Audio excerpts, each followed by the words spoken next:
out itself, but still left a bit of a mark on history. Who knows? If history had turned out slightly differently, perhaps there'd be microwave cafeterias all over the world. I'm in Bristol, a port town in the southwest of England. See this plaque? Remember this plaque, it's going to be important in a minute, because what this plaque and its counterpart commemorate is the fact that there is very literally a bit of this city in New York. Same plaque, different location, here at Waterside Plaza in New York. See, here on the East River is a lot of landfill. Originally, this whole section was a bit further away from the water, but in World War II, American supply ships went to Bristol, found that it was almost completely bombed out, and, well, they needed something to weigh them down on the way back across the Atlantic, so they literally took the rubble, the stone, the brick of bombed out Bristol, loaded it onto their ships, took it back here, and then just dumped it in the East River. This little bump on the map, right here. This entire housing development, which has the same 60s and 70s square brick architecture as Bristol, because they were built at the same time. This development here, and for a few streets either way, is literally built on the rubble of Bristol. I am standing on a bit of England here in New York City. Something you might not have known. Eye of newt, toe of frog, wool of bat, and tongue of dog. Those are 4 of the ingredients used by the witches in Shakespeare's Scottish play.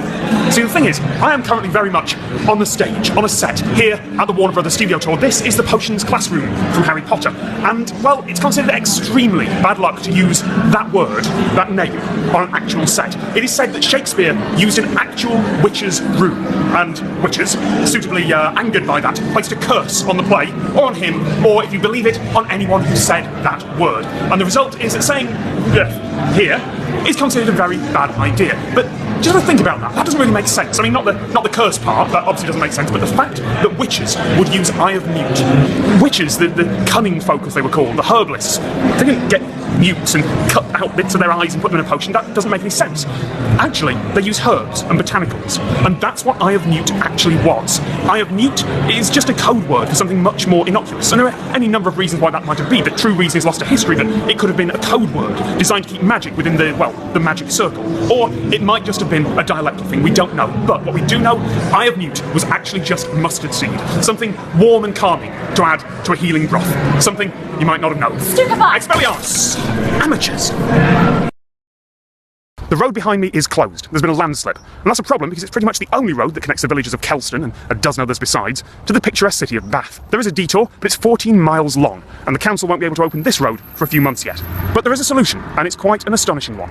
This is the Kelston Toll Road, and it was set up not by the council, but by, well, this man. And we were in the local pub one night after the road had been closed about 3 months. We were talking to the local farmer who owns the land here. My wife suggested that he should put down some stone and maybe set up a toll road and charge people to go over. We were gung-ho, we carved the field, we built the road, we did it without planning permission. As you might expect, the council are not initially happy about this, but here's the thing, Mike is not breaking the law. In the UK, not getting planning permission, the US translation would be violating the zoning laws, but in the UK, not getting planning permission is not a crime in itself. You're only breaking the law when the council notices, files an enforcement order against you, and then you refuse to undo what you've done. We thought that they would say, well, look, get on and do it, this is great, you've got our full support. They didn't come up with that, and they've actually made us apply for retrospective planning permission. The council did have some good reasons. According to their statement, they weren't sure if construction and driving up there would affect the landslip down there. But they seem to have taken the risk, and it's paid off. Mind you, they're not the only ones taking a fairly big risk on this road. So my wife and I have got a lovely little cottage in Kelston down by the river, but we put our house up as a guarantee with the road builders to say, look, we want to build this road. If it doesn't work out, we will sell our house and we'll pay you, and it's the only way we can make this happen. They're a local firm, and they agreed to it. We shook hands, and they sent 3 guys over, and they built this road in 10 days. We've got to get 150,000 cars over to get our money back, but we're well on the way. We've had 100,000. The public's reaction has been... It has been astonishing. The public's reaction has been astonishing. It's even made it onto Google Maps. So there you go, the Kelston Toll Road. Something you might not have known about, not just because of its existence, but also the fact it is still running, and it looks like it will be for a few months yet. The mixer tap. Brilliant invention, and yet something that seems to have passed Britain by. You'll get Americans coming over here and asking why our taps look like they're from the 1940s. And even here, in my parents' bathroom, I'm visiting my folks this weekend, they just had a new bathroom put in. Separate hot and cold taps. And there are all sorts of theories out there about why that might be, generally revolving around, well, we're British and stiff upper lip and, we don't need mixer taps, we've never had them. And, well, that's partly true, but it also goes back to how houses in Britain were constructed after World War II. In most old British houses, there's a cold water storage tank up in the attic. It's reasonably sized, about 250 litres, and that in turn feeds a hot water storage tank that's for the central heating and for hot water in the bathroom and the kitchen and so on. But the trouble is, that might not be entirely safe drinking water, because that cold water storage tank in some houses that weren't properly maintained might have been open to the elements, or silted up, or covered with iron rust, or in one particular case you can read about, have a couple of dead rats floating in it. That water might technically not be drinkable, and under the regulations, I looked up the regulations, it is not counted as drinking water. The cold, meanwhile, at least certainly in the kitchen and sometimes the bathroom too, the cold water comes straight from the mains. That counts as drinkable. So here's the thing, you have cold, safe, the regulations call it wholesome drinking water, and you have, well, almost certainly safe, but not technically, not legally under the regulations, hot water. And never the twain shall meet. If you have a mixer tap, then technically the unsafe hot water, in worst case scenario where there's a backwash valve failure and the mains turns off, that unsafe water could go backwash through all the systems and go out to contaminate the rest of the street or the rest of the water system. That's not legal, therefore no mixer tap. You don't cross the streams. Nowadays, of course, it's a little bit different. This house had its hot water tank ripped out a few months ago. The attic is now just a big empty space again. And, well, there's a very modern, shiny bit of technology downstairs that heats up water on demand. All new build houses go this way. They've got mixer taps. It'll be absolutely fine. But I remember being told as a kid, never drink from the hot water tap. And that stuck with me. Even now, if there is a mixer tap and I want to drink from it, I will run the cold water for a few seconds just to make sure that anything that's unsafe has come out of it. Even now, old habits die hard. And sometimes, these things just feel a bit safer. Last time I was outside this pub with Norm, he taught me how to strangle someone, and now he's going to teach me how to break someone's neck. Norm, it's all yours. Right, so the key to doing a stage fighting snapping of the neck is much like the previous time, is the person who's doing the snapping doesn't do anything. Okay. So I'm going to snap your neck, Yep. you are in control. And you do absolutely nothing. Well, I'll do ever so, but I'm not actually going to snap your neck. Right. It goes without saying that if you do this with someone you don't trust implicitly to do stage fighting, it's dangerous. Be careful. Norm, what are you going to do? First thing I'm going to do is put my hand on your chin. Okay. And then adopt a I'm going to snap your neck pose. Yep. And then I'm just going to slightly pressure your chin. Not enough to cause your face to move. Yep. But so that you know my hand is there. And then when you're ready, snap your own neck. Okay. Well, just as far as I can go. And And obviously try and sell the Okay, go on. Kind of that noise. Something like that. Okay.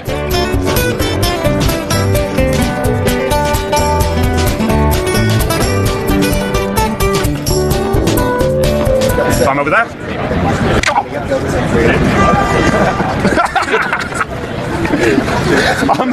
Oh, that looked good. I don't know why I'm doing this. It doesn't hurt. I'm just instinctively going like If it does hurt, I'm really sorry. It's not supposed to. That is how you break someone's neck on stage. That is Norm. And that, I'm telling you, rages. That is something you might not have known.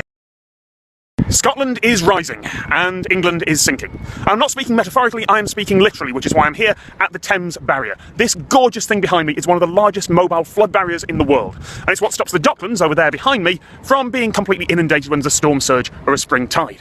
And here's the thing, when I say Scotland is rising, I don't mean it metaphorically. I'm not talking about the referendum, I'm talking literally. Scotland is rising up by about 10 centimetres every century. And down here in the south of England, the area that the Thames Barrier is protecting, well, that's dropping by about 5 centimetres every century. It's not much, particularly compared to the sea level rises that the Thames Barrier is going to protect us against in the next few decades, but it's still there. It's a process called glacial isostatic adjustment. The idea that 20,000 years ago, Scotland was covered in glaciers and England wasn't. I mean, it wasn't that precise. It's not like they stopped at what would be Hadrian's Wall, but that was roughly the area. That pressure from the ice squeezed the mantle out of the way, and even now, 20 millennia later, it's still flowing slowly backwards, moving Scotland upwards, and us slowly down into the sea. Scotland is steadily gaining height, England is steadily losing it. And to be honest, the United Kingdom might be about to lose a heck of a lot more, depending on how the referendum turns out in a couple of days' time. All this weekend, I'm at Electromagnetic Field, the enormous hacker camp in the middle of the UK. And this is the first thing I didn't know that I found out here. I'm with Toby Jackson from Nottingham Hackspace and his marvellous booze fogger. What on earth is this? This is my contribution to the Barbot project, which is currently being built behind you. Basically, a device for turning alcohol experience into a rather nice inhalable mist. It's not a complicated device, it's mostly pretty work in a nice suitcase. But deep inside it, with my wonderful wiring, is 2 glass tubes which have inside 2 ultrasonic foggers, which have a little brass plate that vibrates ultrasonically, which just smashes whatever liquid is in there into tiny, tiny droplets, which then float. You can buy them off the internet. You want the ones that cost about 20 quid. It's a heavier than air mist, so we have this little air pump which just goes in there and ensures that in proper mad scientist fashion you get this rather nice effect of it swirling over the top. So basically it's to look pretty and to be fun. Does it get people drunk? It makes drunk people think they're drunker. In a column of this, you get about 2 or 3 teaspoonfuls of booze. Take the lid off and you can inhale it in. And you get, as I just said, you get a bit of a head rush, and you get a hit in the back of your throat. Once you've got a few drinks in you, it'll make you go, oh, hello, and be a little bit drunker than you were beforehand. So it's relatively safe, relatively fun, but it just feels like it's a lot more of a... You said relatively safe. Yeah, you are inhaling alcohol, or you're inhaling droplets of vodka into your lungs. It's kind of a bad idea, but many fun things are bad ideas. So if you start putting your face mask on this sort of thing, and inhaling, that's going to mess you up. Because basically, if you drink too much, you throw up and have a bad time. If you inhale too much, you can't breathe it back out. You can't throw it up. There's no body safety mechanism. Your body's not designed to go, oh yeah, I can throw this stuff up. It just goes, oh god, and then you liver poisoning. It's not a very good idea in the first place, but if you're under 18, it's illegal. Come on, kids, play safe. Lovely, thank you very much. Yeah.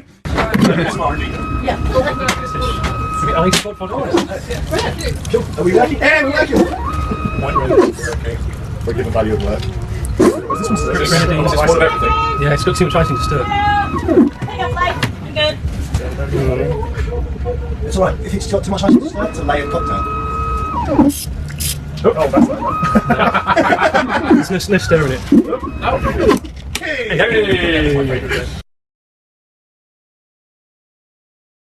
108. Let's see what happens.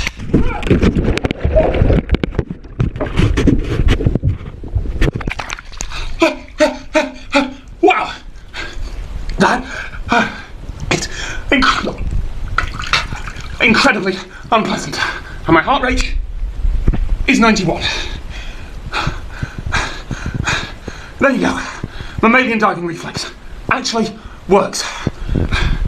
And now I'm going to move my phone away from the cold water and I'm going to turn a hot shower on because it's really cold in here. I can now feel the blood coming in from the extremities because my hands and feet are absolutely numb. I'm just going to turn on a... Oh god, that's also cold! Ah! How do you read binary? By which I mean a text file on a hard disk as zeros and ones. Sounds impossible, really isn't. It is, though, an almost useless geek skill. Why would you want to read binary? Well, converting text to binary is a fairly common and, if I'm honest, fairly lazy way to add fake difficulty to puzzles and alternate reality games. Even if you end up putting the big block of binary into a decoder online to do the actual processing, you'll still be able to look at the numbers and go, I know what to do with that. So, first things first, this only works with the basic English alphabet, A through Z. That's because it was a group of Americans who came up with the ASCII encoding, the American standard yada yada encoding, which got put into Unicode. Now, they may only have thought about their own language, but at least they did it fairly cleverly. So a text file will look something like this. First thing we do is we break it into 8-bit sections, 8 bits in a byte, and each byte equals a character. So that is going to be here, here, and here. If you're looking at a puzzle, chances are that has already been done for you, so let's assume that it has. Next thing you need to know is how to count in binary, and that's not that difficult either. Just remember your powers of 2. This one here is worth 1, then 2, then double it again, 4, then 8, then 16. You can ignore the first 3 numbers, I'll explain why in a minute. So here, we've got a 2 and a 1. Add them together, you've got 3. And here's where the designers of ASCII were really, really clever, because if you ignore those first 3 binary digits, they set A to 1, B to 2, and C to 3, and so on, all the way down the alphabet. And that works for uppercase or lowercase. Uppercase will start with 010, lowercase 011. So, let's keep going. We have, well, this is just a 1, that's easy, that's an A. Then we have 8, 2, and 1, just here, that makes 11. 11th letter of the alphabet is K. It helps if you can remember that, I must say. But, okay, now we've got C, A, K, and a mystery 4th letter, and it won't be surprising to learn that that is going to be a 1 and a 4, which makes 5, 5th letter of the alphabet, E, and thus, cake. What can I say? I skipped lunch. Now, there are a few other tricks. If there are letters that look difficult to calculate, you can just skip them, do the easy ones. You can probably still guess what the word's going to be, even with some missing letters. If the last 5 digits here are all 0, it is almost certainly a space. That's another handy shortcut that got put in. Because don't forget, when people were designing this back in the 1960s, computers were really primitive by our standards. Today, you might well have to do this by hand for some reason, for actual business work. And anything that looks really weird, like the first 3 digits said 001 or something like that, that's almost certainly a punctuation mark. So there you go. Almost useless geek skill. Reading in binary. With a little practice, you can do it now. As for me, I'm off to get some cake. YouTube doesn't know your password. Neither does Facebook or Twitter or any decent web service. Literally, your password is not stored in their database. It's safer that way. A hacker or a rogue employee can't find out what your password is. So, how do they know that you've typed the right password in when you go back to log in? Well, there are certain types of math operation that are really easy to do one way, but really difficult to reverse. Multiplying two prime numbers together is relatively easy. 17 times 11 is 187. There's a shortcut I use there. To multiply by 11, you times by 10 and then add the original number. Now, because these two were prime, these are the only two numbers that you can multiply together to get 187. So let's ask the question the other way. What two prime numbers multiplied together get you a similar semi-prime number? Let's pick 299. Well, okay, it can't be 2 times something because it doesn't end in an even number. It can't be 3 times something because the digits don't sum to a multiple of 3. It can't be 5 times something because it doesn't end in 5 or 0. Can it be 7? Well, I don't know. I'd have to work that out the long way, and there's so many other numbers it could be. But there are a few shortcuts that computers and good mathematicians can use to make the operation a bit faster. But in summary, particularly for huge numbers, there is no efficient way to reverse that operation. It is maths that is easy to do one way and difficult to reverse. Now to you, your password is a string of letters or symbols or numbers, but to a computer it is the same as everything else, a string of binary digits, ones and zeros. And you can do maths on those ones and zeros, you can do those one-way operations. Not necessarily anything to do with prime numbers, although it sometimes is. That process is called hashing. And there's something called salting that makes it more complicated still, but basically what you have at the end, you type in your password when you register, ABC, you put it through a process, what you get is a random string of characters. That's what they keep in their database. And when you type your password in again to log in, they put it through the same mathematical one-way operation. If the hash that comes out matches what they have in their database, then they know what you entered was right, even though they don't know anymore what you actually typed in. And if they've done it right, you can't reverse that hash back to your password without centuries of computer time or billions of dollars. That's why Google, Facebook, Yahoo, everyone, they don't email you your password when you say you've forgotten it. They ask you to set a new one. They can't email it you. They don't know it. And for that reason, if you ever find a company that does email you your password when you say that you've forgotten it, well, run, because they have no idea about security. Last time I did a video about gravity, I was trying to get across that gravity changes depending on where on Earth you are. For a few reasons, including the Earth not being a sphere, and what I forgot was the composition of rocks. But what you might not know is that gravity doesn't always point straight down towards Earth. If you're next to a massive mountain, something on the scale of Mount Everest, then the mountain will exert its own gravitational pull, which means that the forces add, and oh boy, the forces add. Here we go. Which means, oh, this is scary. Oh boy. Which means that gravity sometimes doesn't point straight down. Oh, one more time.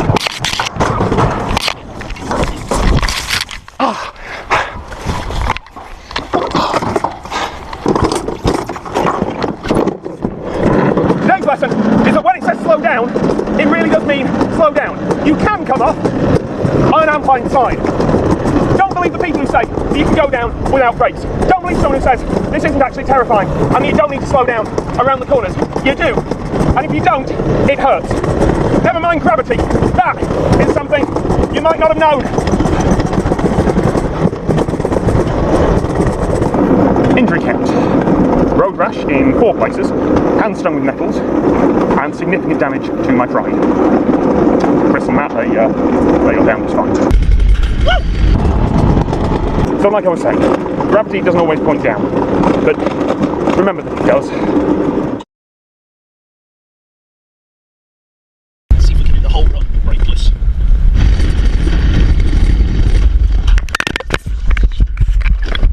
Turns out brakeless wasn't in it. Wicked!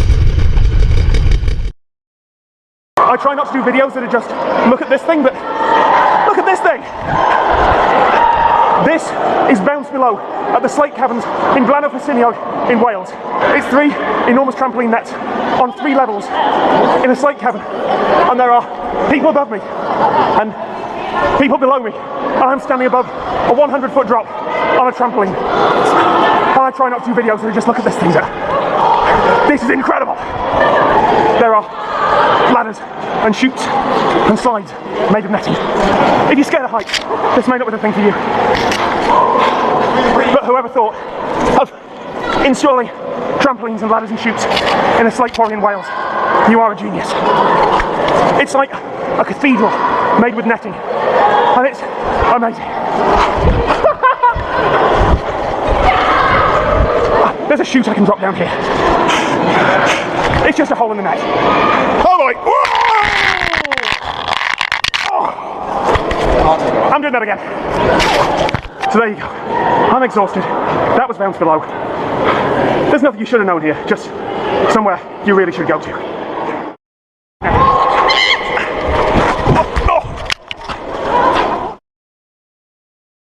This is Llanfair Pwylquyn Gylchogoriquyn Drobelanti Siliogogogoch, the longest place name in the UK. And it took me 2 weeks to learn that, and that's what word nerds do. We learn long words because it's interesting. We learn that, okay, the longest word technically in the English language is about 100,000 characters long, but it's the name of a compound, so it doesn't really count. We learn that the longest word in any major dictionary is pneumono-ultramicroscopic silicovolcanoconiosis, but that doesn't really count because it's technical. So then we learn the longest non-technical word in any major dictionary is Floccinaucinihilipilification, but that doesn't really count because it was coined, because it was intended to be a long word. It means being meaningless, which is kind of ironic, deliberately. So then we learn that the longest non-technical, non-coined word in the English language is anti-disestablishmentarianism, but that doesn't really come up in everyday speech. Language doesn't generally support, at least the English language doesn't generally support long words, because they're inconvenient, because they're unwieldy, because they slow everyone down. I mean, we shortened internet to net, for crying out loud, because 3 syllables was too much. This isn't a real place name, this isn't what anyone calls this place, it was a publicity stunt from Victorian times. Even years later, here I am, reciting that name to you because it's now a tourist destination. Long words are there because they're interesting, not because anyone actually uses them in speech. The longest word I use, internationalisation, which is a term in technology. That is an unhelpful 20 characters long, and that's long enough that it gets abbreviated to I18N when it gets written down. Not really impressive, not difficult to say, not something you need to memorise, but that's how language works. If it's inconvenient, we shorten it. This could never have arisen by anything other than a publicity stunt, something you might not have known.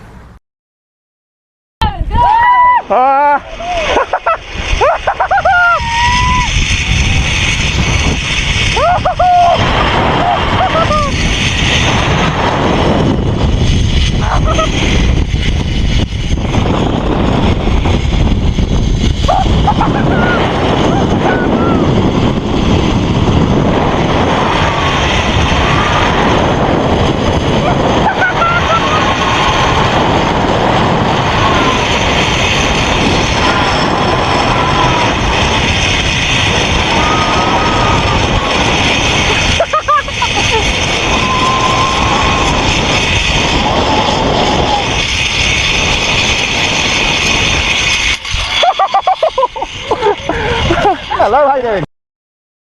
I get a little bit patriotic sometimes, and sometimes that's for comedy purposes, and sometimes it's genuine, and this is genuine, because I really do believe that the British plug is one of the greatest designs that has ever hit the world.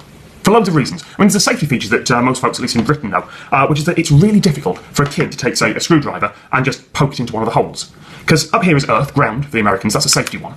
These two here are live and neutral, where the actual danger is. But they've got shutters over them. I cannot, don't try and sit home, I cannot poke a screwdriver in there right now.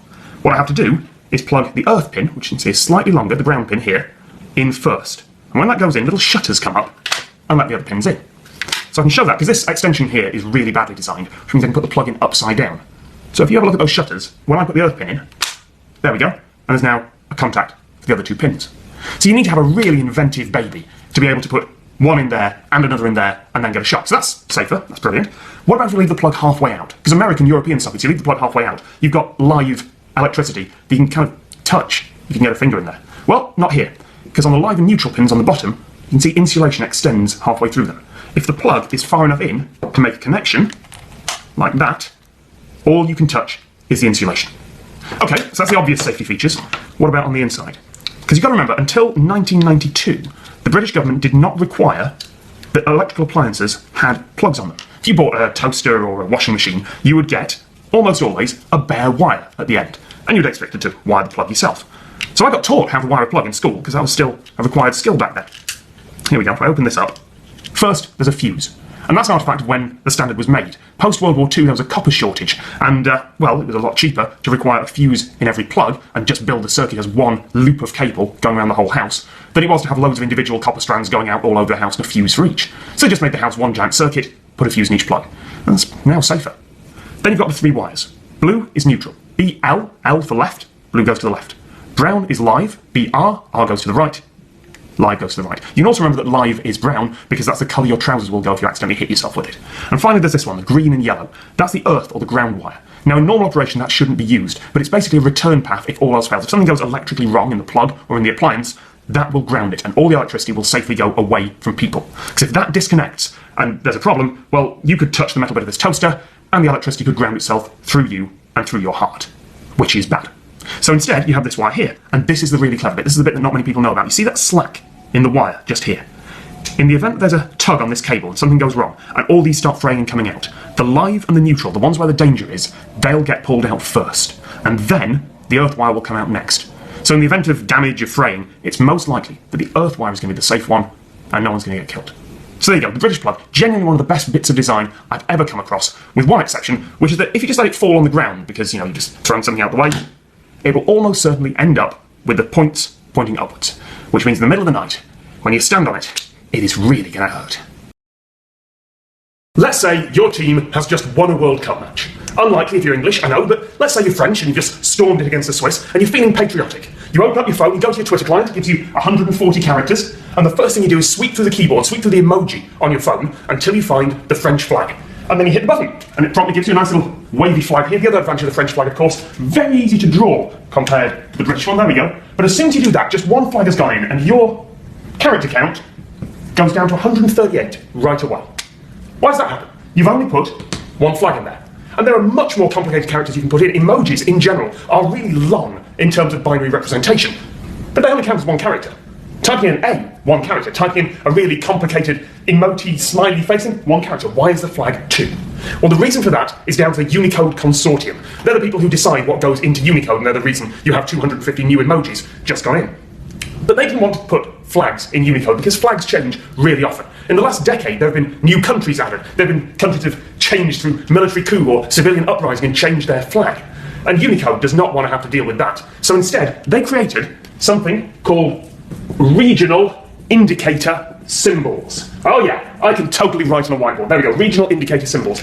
And what they are characters that are simply A through Z with dots around them. That's the official representation. And what that button's doing, what that French flag button is doing, is it is not typing in a French flag.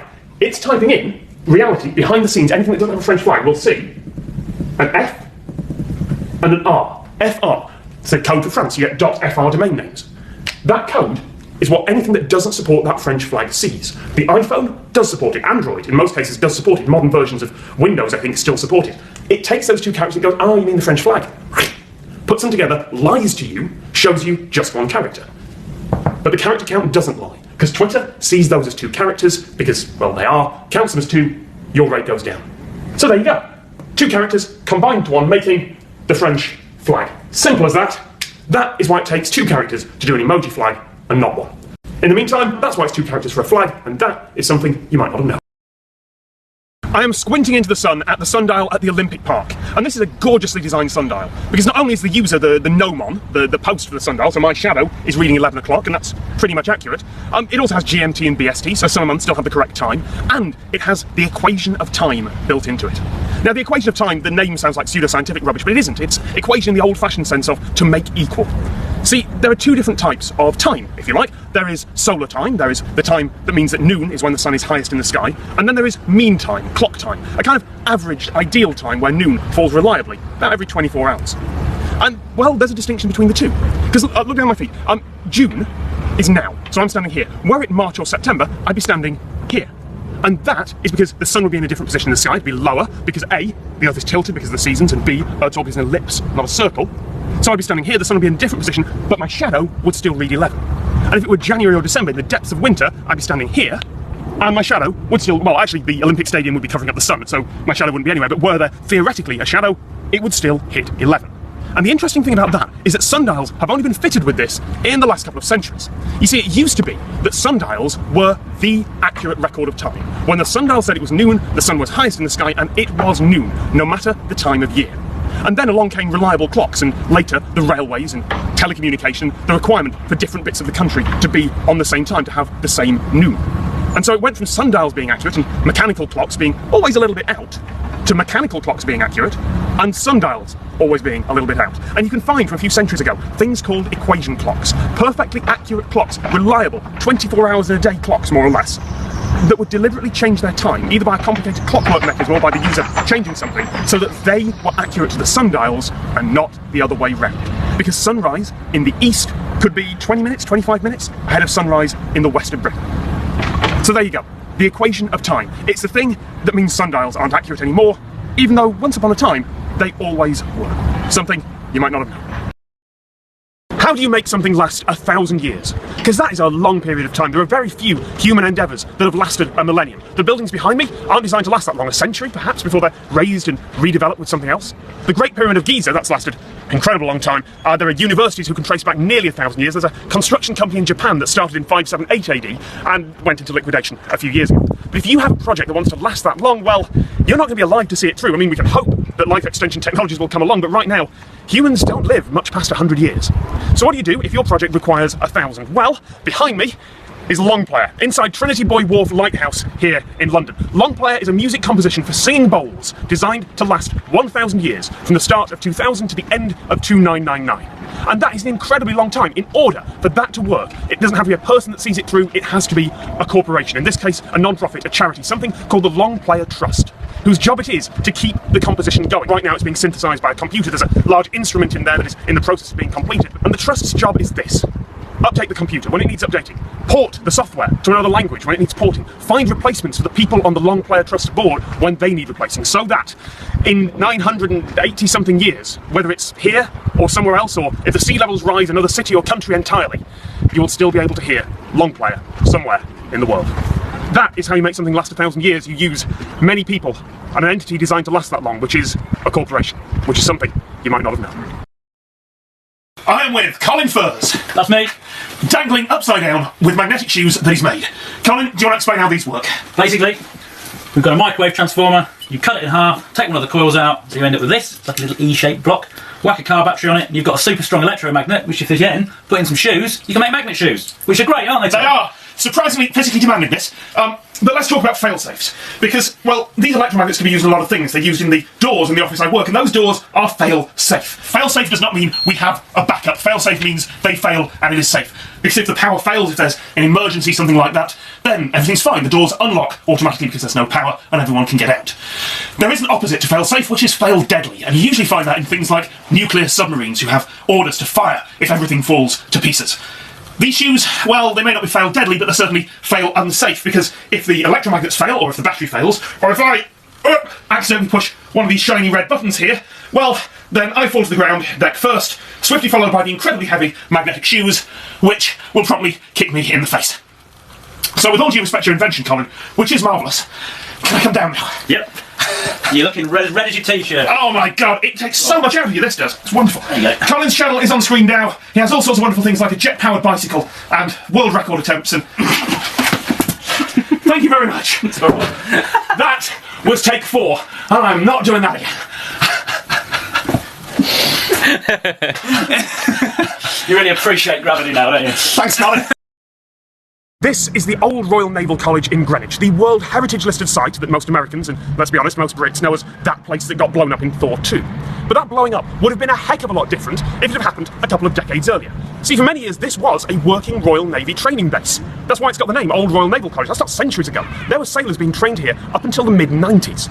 And, well, the Royal Navy has nuclear submarines. Nuclear submarines have nuclear reactors. Nuclear reactors need people to run them. And so what do if you are the Royal Navy and you need sailors to run your nuclear reactors? Well, you build a nuclear reactor in the basement of a 17th century building just miles from the centre of London.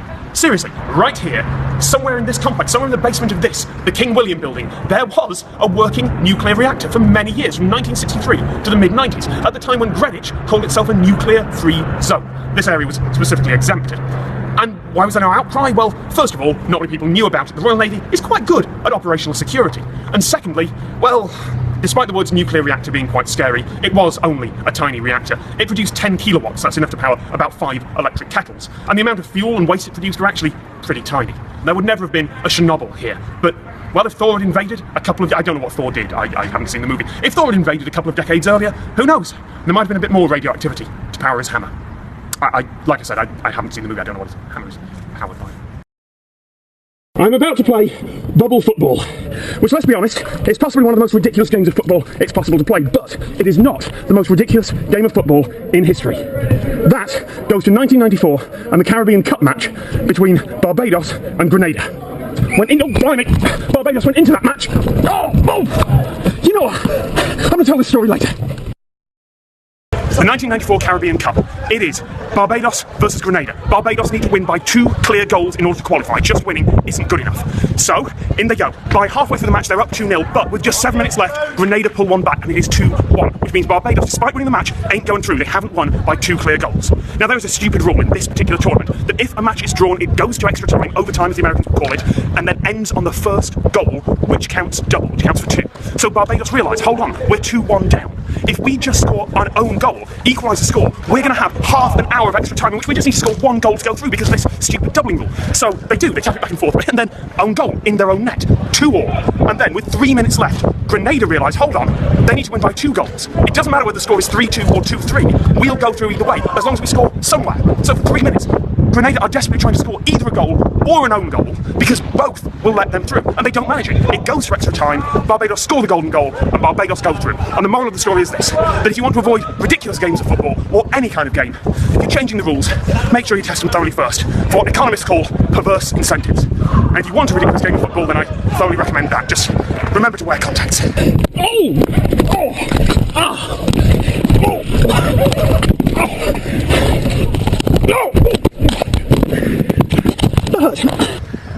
That, believe it or not, is something from the world of sport, which I don't think I've covered before, but you might not have known. That is the Angel of the North, Anthony Gormley's incredible sculpture that stands as one of the icons of modern Britain. But angels aren't all like that, at least not in Christian philosophy. Pseudo-Dionysius the Areopagite, and I'm probably mispronouncing that, and no, that wasn't the name he went by then, was a Christian writer in the 5th and 6th centuries, and he, along with Thomas Aquinas, settled on the modern Christian hierarchy of angels. And my word, if you wanted terrifying creatures, you need look no further than angels, because yes, the ones in the lower orders, they look vaguely humanoid, as the term would be now, but up at the top, oh, you have the cherubim. And they're not cherubs in the sense of angelic, well, yes, angelic, little children with serene expressions, no. They have 4 heads, a man, a lion, an eagle, and an ox. And then you have the thrones. And the thrones, they don't look like that gorgeous thing. They look like a wheel within a wheel, covered in eyes. Seriously, if you wanted terrifying creatures from science fiction, it turns out that you can just go and look at some angels. This angel, on the other hand, is a lot prettier, a lot nicer. And frankly, even though I'm not religious, this is a greater testament to God's work than any wheel within wheels with eyes on it. From the Angel of the North, that is something you might not have known. Okay? We're still one away, because YouTube has a bit of a strange effect. They have that kind of timing thing. That's down to a paper that they released and put online. It's one of the computer vision conferences trying to work out how to do cinematic stabilisation. So what they do, hold the camera steady, Matt, whereas old stabilisation would have just, tried to ease that, try to make that as simple as possible. Nowadays, it tries to turn it into a camera move. YouTube will start a camera shot and stop it. Start a camera shot and stop it. And they will try and work out a 3D solution for everything that's going on. That's the most modern technology they've got. But give it a few years, there might be something better. Because right now, what you have are films where old 2D movies have been updated to 3D, which means that they are essentially extrapolating where a camera would have been. If you could apply that to stabilisation, if you could work out what would happen if I kept my hand there and the camera happened to be where it should have been, well, then you have a much better stabilisation technology. Then you have something that could produce steady cam shots out of nowhere. We're not there yet. Light field cameras, they're coming in, might be able to help with that. But in the meantime, well, YouTube stabilisation is the best we've got. That is more or less mathematically how it works, and that is something you might not have known. There's a big sign over there that says don't climb on these. It's brilliant. Thank you, Matt. I am on a train with no brakes going backwards. And not just any train, this is Stephenson's rocket, which was built in, when was it, Chris? 1829. 1829. Well, it's not the original, that's in the Science Museum. This is a replica from 150 years later that is in the National Railway Museum in York. But for all intents and purposes, this is Stephenson's rocket, and it has no brakes. Chris, tell them why. Tell them something they might not know. Okay, when this was built, proper brakes really hadn't been invented. You had a handbrake for when you were stood still, and we also on this loco have modern brakes because that's the law. But we try not to use them, we try to be authentic. So the way we'll brake is literally, well, we're going backwards at the moment, so we'll stick it in forwards gear. That will put steam into the cylinders on the opposite side and bring us gradually to a nice slow halt. Then we'll just saunter off in the opposite direction. Now, it seems like that would damage it. It seems like, because on a regular gearbox, when you hit that and put it, there we go, into reverse, it feels like that should mesh the gears wrongly. That's not what's happening here. It's just injecting steam the other way. That's exactly right. The cylinder moves backwards and forwards like this. We just put the steam into the direction that the cylinder wants to move. It tries to compress the steam, and that resistance slows the loco down. And so we come steadily to a stop, like here, and then once we hit there, it just starts going the other way? Hopefully. That is wonderful. That is how you stop Stephenson's rocket. That is a train with no brakes, and that, thank you to Chris, Charlie and the National Railway Museum, is something you might not have known. I'm on the 19th floor of 1 Canada Square in London, and that is a gorgeous sunset. And soon the sun will dip below the horizon and it will be twilight. See, night doesn't technically start, at least under formal definitions, until the sun is 18 degrees below the horizon. And until then, there are 3 types of twilight. First of all, there is civil twilight. That's when the sky is still fairly light and you can walk about without worrying that you're going to trip over something. That's 0 to 6 degrees below the horizon. Next up is nautical twilight. That's where you can just about see the horizon against the sky if you're navigating on a boat. That's 6 to 12 degrees. And finally, there is astronomical twilight, where it's still just a little bit too light for the really faint objects like nebulae and galaxies to come out in the sky. That 12 to 18 degrees. And then finally, when the sun tips under that, then it formally becomes night. But the thing is, in midsummer, when it's really, really bright, when it's the sun high in the sky, the United Kingdom is north enough that it never becomes night. That from evening to morning, we are perpetually in twilight until finally autumn rolls around and we dip into night once again. America doesn't quite get it. Vancouver in Canada just stretches into that definition. But the whole of the UK, and of course a lot of Northern Europe, well, we have entire seasons where we never, ever, technically, have night. That is twilight, that is a really gorgeous sunset, and that is something you might not have known. Those big round things behind me are gasometers, or at least they were. Now they're deactivated, disused, and awaiting demolition. But there used to be one or more of these in every town and every city up and down Britain. This was when gas was not a thing piped in from the North Sea and beyond, but instead something that was made in a gasworks by burning coal. And that gas would be stored inside these. Now that blue one's a bit special, it had a piston that would go up and down inside depending on how much gas needs to be stored. But those scaffolding ones there, they are currently empty, and so the tank is down in the ground. But it would telescope up, be pushed up by the pressure of the gas inside it in order to store however much needed to be in there. And they would rise and fall throughout the day. The gasworks would spend day and night generating gas, and steadily the gasometer would rise. And then, in the evening, as people turned on most of their cookers, but perhaps their heating as well, that gas would be pushed out of it and it would steadily fall back down to the ground. But now, well, they're not needed anymore, because that's a really inefficient way to store gas. With modern technology, all the gas that would be in there can be stored in a 50-metre stretch of high-pressure pipeline underground. So there aren't that many left. They've been steadily demolished ever since the turn of the 20th century, perhaps a little earlier. And now there are very few left. What aren't up for demolition are either listed or protected buildings, or aren't long for this world. So they are a bit of Britain's industrial heritage that we will soon be saying goodbye to forever. But in the meantime, if there's still one near you, well, that's what it used to be used for.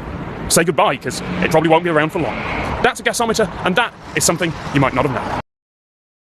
I'm in the English countryside near Canterbury, and this is a level crossing. Nothing too unusual about that, except this is a user-operated level crossing, and they are fairly few and far between. This little red and green light here tells you when it's safe to cross, and then when it is, you have to get out of the car that you drove up here in, and you have to physically hump the barriers to get them to rise. I'm aware quite how dodgy this movement looks, and this in itself is not too unusual. You know, there are crossings like this in odd provincial parts of England, in the valleys of Wales, on smaller lines, but the thing you might not know is that this is not a provincial line. This is a high-speed rail line that has javelin trains on the London to Ramsgate run, the ones that do 140 miles an hour.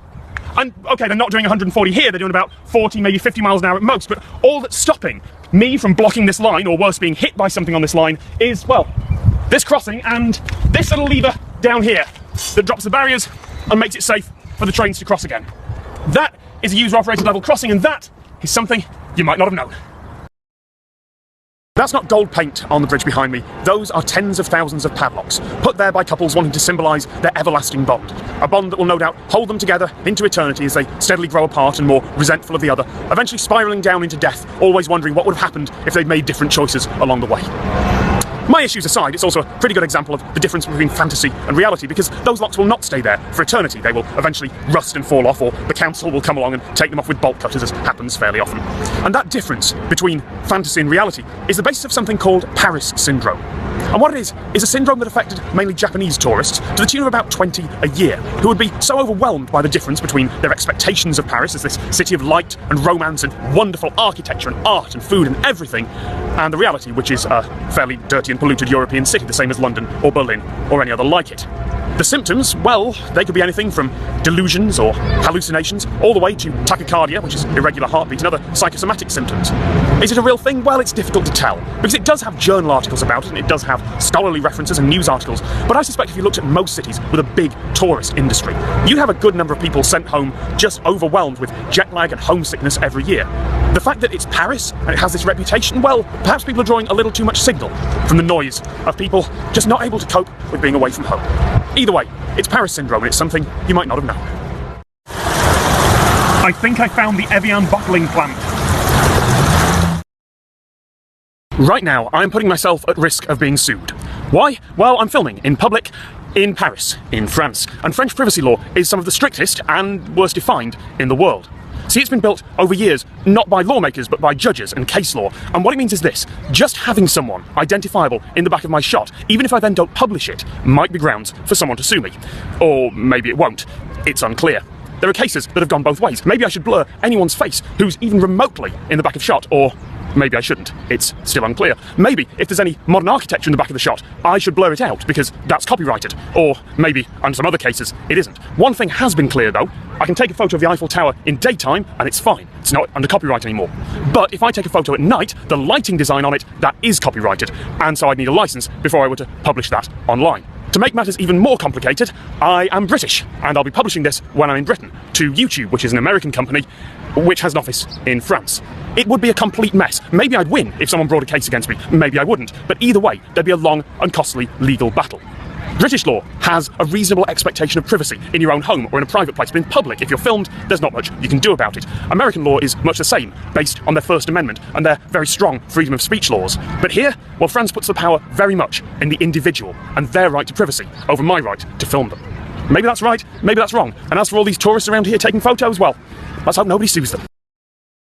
This is Notre Dame in Paris, one of the most famous sights in the city. But I'm not here for the view from the top, or for the flying buttresses, or even for religion.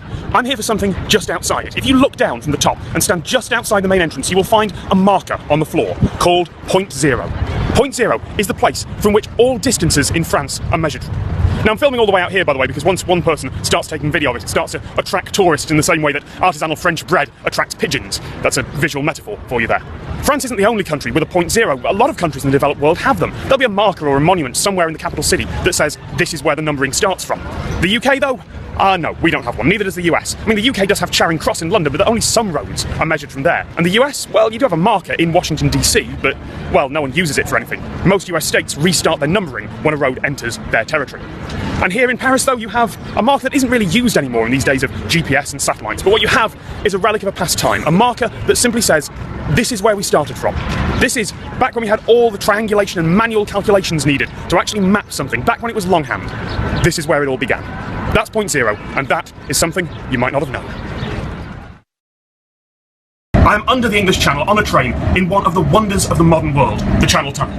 And it's easy to take the tunnel for granted these days. You just buy a ticket, take your somewhat ridiculous leopard print suitcase, it's not mine, on board the train, and a couple of hours later, you're in Paris. And it's easy to forget just what a wonder this thing is. And it's easy to forget that it was 200 years, nearly, from the first proposal to put a train under the English Channel. Actually, it wasn't a train back then, it would have been horse-drawn carriages lit by oil lamps, to this wonderful construction under the seabed itself. And here is something you might not know. Those older schemes, those somewhat ridiculous Victorian schemes, some of them actually started. In 1881, exploratory tunnels were made about a mile out from the UK and out from France. There was a tunnel started, but then the British press and politicians got cold feet and thought it might compromise on national security. And in the 1970s, the British government at the time was all for building a tunnel, but then they got cold feet when the economy tanked. But just imagine, we might have had a Channel Tunnel a century earlier if it hadn't been for Britain being worried about its sovereignty.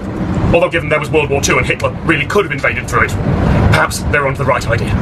That is something you might not have known. This is a Soviet T-34 battle tank. Well, okay, admittedly it's now a decommissioned hunk of metal. It was bought from the Czech army after the collapse of the Soviet Union, used for some filming, a Shakespeare play of all things, and then bought by a local resident here in Bermondsey, and it's been installed on this bit of waste ground and painted ridiculous colours ever since. But that's not what I'm actually here to talk about. I'm here to talk about something a little more general, specifically something that makes every British tank better than every other tank and every other fighting machine in the world. Now, I realise that's a slightly Jeremy Clarkson-ish thing to say, so let me explain. British tanks all have something called a BV, a boiling vessel. Technically it's a CV or cooking vessel now, but what it is, it's a square thing, about that big. That you put water in, and you turn it on and it heats the water up. It's a kettle. Basically, it is a kettle. And all British tanks and all British fighting machines have one of these. And what it means is that British tank crews can have tea whenever they like. And to me, never mind your Caterpillar tracks and your all-terrain and your range finders and your weaponry, never mind all that. To me, the ability to have tea whenever you would like makes the British tank better than every other tank in the world. You can fight that one out in the comments. Anyway, that is something you might not have known. In the middle of the 19th century, London had a problem. It had too many dead people, and not nearly enough burial plots. Recently deceased bodies were having to be exhumed and then scattered in order to make room for more people to be put in the ground. Now that was obviously an enormous health risk. That contributed to cholera epidemics, which in turn contributed to more dead people. And so two industrialists came up with an audacious plan. They would build Europe's largest cemetery, 20 miles outside London in Brockway, and they would run trains from there to here, to this terminus here in Waterloo, and it would be the London Necropolis Railway. There would be first-class funerals and second-class funerals and third-class funerals, which at least guaranteed you a gravesite, which was a cut above the mass graves that London was using at the time for the dead that couldn't afford anything better. And here is the astonishing thing, the thing you might not know. It worked. The London Necropolis Railway was a real thing for nearly a century. The first train ran in 1854, and while the motor car starting to become popular did diminish the service in the 20th century, it ran into World War II. The only thing that stopped it was the bombing out of the railway tracks and this whole area during the Blitz. If those tracks hadn't been bombed out, theoretically, we could still be seeing 21st century hearse trains going out to Brockwood. And that is something you might not have known. In any Hollywood movie, if someone has to dial a phone number, it will start 555. And there's a reason for that. Not only is it American tradition, but the 5550 block is blocked out across America for dramatic numbers. So all numbers that start 5550, with a couple of rare exceptions, will never get through. Now, there have been a couple of movies that have tried to use other numbers because hearing 555 does take you out of the action a little, and Bruce Almighty managed to spark a whole load of people trying to call God when his number was flashed up on screen. And now, of course, that's slightly worse in America because the caller doesn't just pay for the phone call to a cell phone, the person with the cell phone pays as well. So suddenly someone was getting 20 or 30 calls an hour, and all they were asking for was God. What you might not know, though, is that Britain also has numbers like that. In one of the few good decisions that Ofcom, the regulator, has ever made about phone numbers, there are a few blocks marked out. In London, it's 0207946. There's similar blocks in cities across Britain, and for rural areas, an entire area code, 01632, that is guaranteed never to connect. There's a mobile phone number too, 077009. That whole block will never ever get through to anything. And at the exchange level, well, it just cuts you off straight away. If you're on a cell phone, you'll never get through. And if you're on one of these, an old-fashioned landline, you won't even get halfway through dialing it before you get cut. Behind me is the Carpenter's Arms, the notorious London pub once owned by the Cray twins. Now, of course, it's a regular London pub in trendy Shoreditch. There's a ukulele shop opposite it, but that's not what I'm here to talk about. I'm here to talk about the people in there. You see, I could say that the people in there were drunk. I could say that, but I'm not going to, because under English libel law, that could get me sued. See, English libel law has three tests for whether something is libelous. First, is it published? And yes, this is on YouTube, it's published. Secondly, is it defamatory? Could it impugn someone's character? And yes, saying they're drunk could do that. And thirdly, is it false? Except that's not strictly the test, because the burden of proof, if you are sued for libel, is on you, the defendant. I would have to prove that the people in there, whoever they were actually drunk. And without a police record, or without a breathalyzer test, or footage of them downing an entire bottle of vodka, I can't actually prove that. I can say that they are happy, or perhaps merry, or in a pub, and that's fine, that's all true, but I can't necessarily prove that they are actually drunk. Now for that, the British press has a wonderful euphemism for many years, tired and emotional, coined after a politician called George Brown, gave that as a statement in 1967 for the reason he was behaving erratically. Tired and emotional got picked up by Private Eye, the famous satirical magazine, and it entered British parlance, and now, well, a lot of folks know that tired and emotional means drunk, which means that nowadays, journalists in training are taught not to describe someone as tired and emotional, that just using that phrase itself might be libelous, because everyone knows that it means drunk. British libel law is terrifying if you're a journalist, which is something you might not have known. I'm with Tef, who's going to tell you something you might not know about origami. Tef, take it away. I'd like to tell you about a piece of origami that's in space. Now, space satellites, they have solar panels, and solar panels need to unfold, and you might imagine a piece of paper slowly unfolding. Unfortunately, to unfold most solar panels, you need two motors, one to pull it this way and one to pull it up this way. But Japanese astrophysicists realised that you could probably do it with one motor instead, and what he came up with was this. You could take a solar panel and unfold it with one motor, all the way out. Not only that, you can also fold it all the way back in. How this actually works is you fold the piece of paper into fifths, like so. Admittedly, I'm making it look easy. And then what you do is you fold it over repeatedly, almost making a snake all the way up, such that there's a little bit of an angle all the way up. But what this means is this piece of paper can fold down far more compactly and far more quickly than your traditional folding.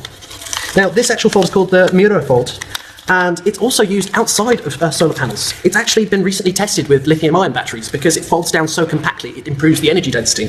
But that's not the reason why I love this. Not because it's gone into space, but because it works so well for maps. You can take a map out of your pocket, instantly unfold it, see exactly where you are, and instantly fold it back up again. And no other fold I know for maps can do this thing. So despite being an amazing piece of origami that's gone into space, it's actually the most useful piece of origami I know down here on Earth.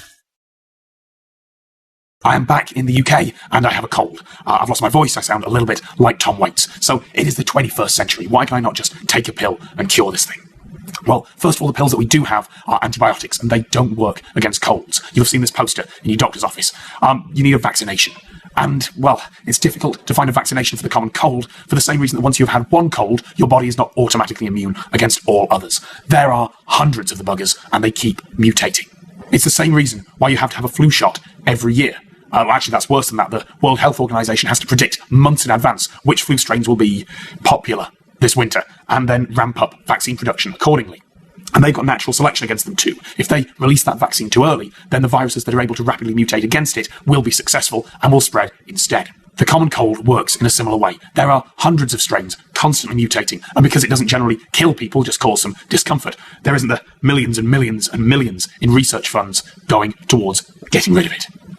So instead, we take painkillers and anti-inflammatories and decongestants, and we accept that we can win this battle on our own, even though we cannot win the war, because the enemy will go away, mutate, and just come back a few months later. And that is something you may not have known, and now I am going to stop talking. I'm in Iceland along with a load of windswept tourists waiting for the Straka geyser to explode. I say geyser, that's the British pronunciation, the American one is geyser, and the Icelandic pronunciation is geyser, which is where we actually get the name from. The original geyser, the first one to take the name, is over there. Now, that one explodes every day or so. Straka, meanwhile, every 5 minutes, more or less. And here is something you might not know, which is how a geyser works. Sounds like I'm talking about someone from the East End. It's how a geyser works.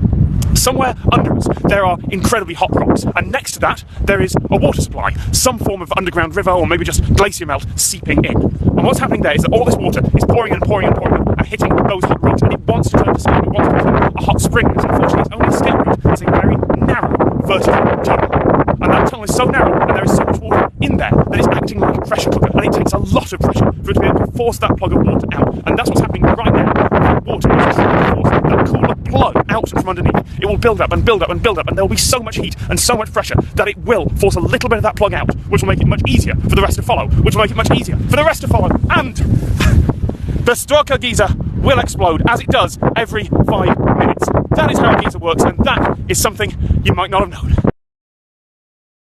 I am in Iceland. It is both stunningly beautiful and stunningly cold, and it's also a very good place to talk about something you might not know, which is names. Specifically, how a lot of the world's names, perhaps even a majority, don't fit into the English system of names given to you by your parents and then names inherited from your parents. Here in Iceland, for example, the idea that you have a family name handed down generation to generation to generation just doesn't happen. It's rare at best. Instead, children take their parents' first name with son or daughter added to it, which instantly makes the Icelandic telephone directory a little bit complicated. You have to index by first name and by occupation, because there are so few last names in total. And if that sounds strange, well, think of all the people you know whose last names are going to be Thompson, or Davidson, or Peterson, or Jameson.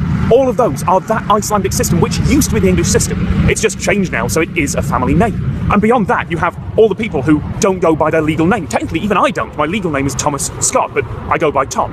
Add to that the people who go by their middle name, or who go by a nickname, or who just go by a different name for any number of reasons. Then you've got the cultures who put their family name first, which is always confusing when they're trying to translate over to English. Which brings me to a bit of advice, really. If you're asking for people's names, either on a paper form or online, don't put first name and last name. Don't put, the worst case, Christian name and surname. Just give someone a box to type into. Just ask them what their name is. And for bonus points, then ask them how they want to be addressed. Because, well, if you want to make friends, the best way is to get someone's name right. So let's say you're lost in the woods.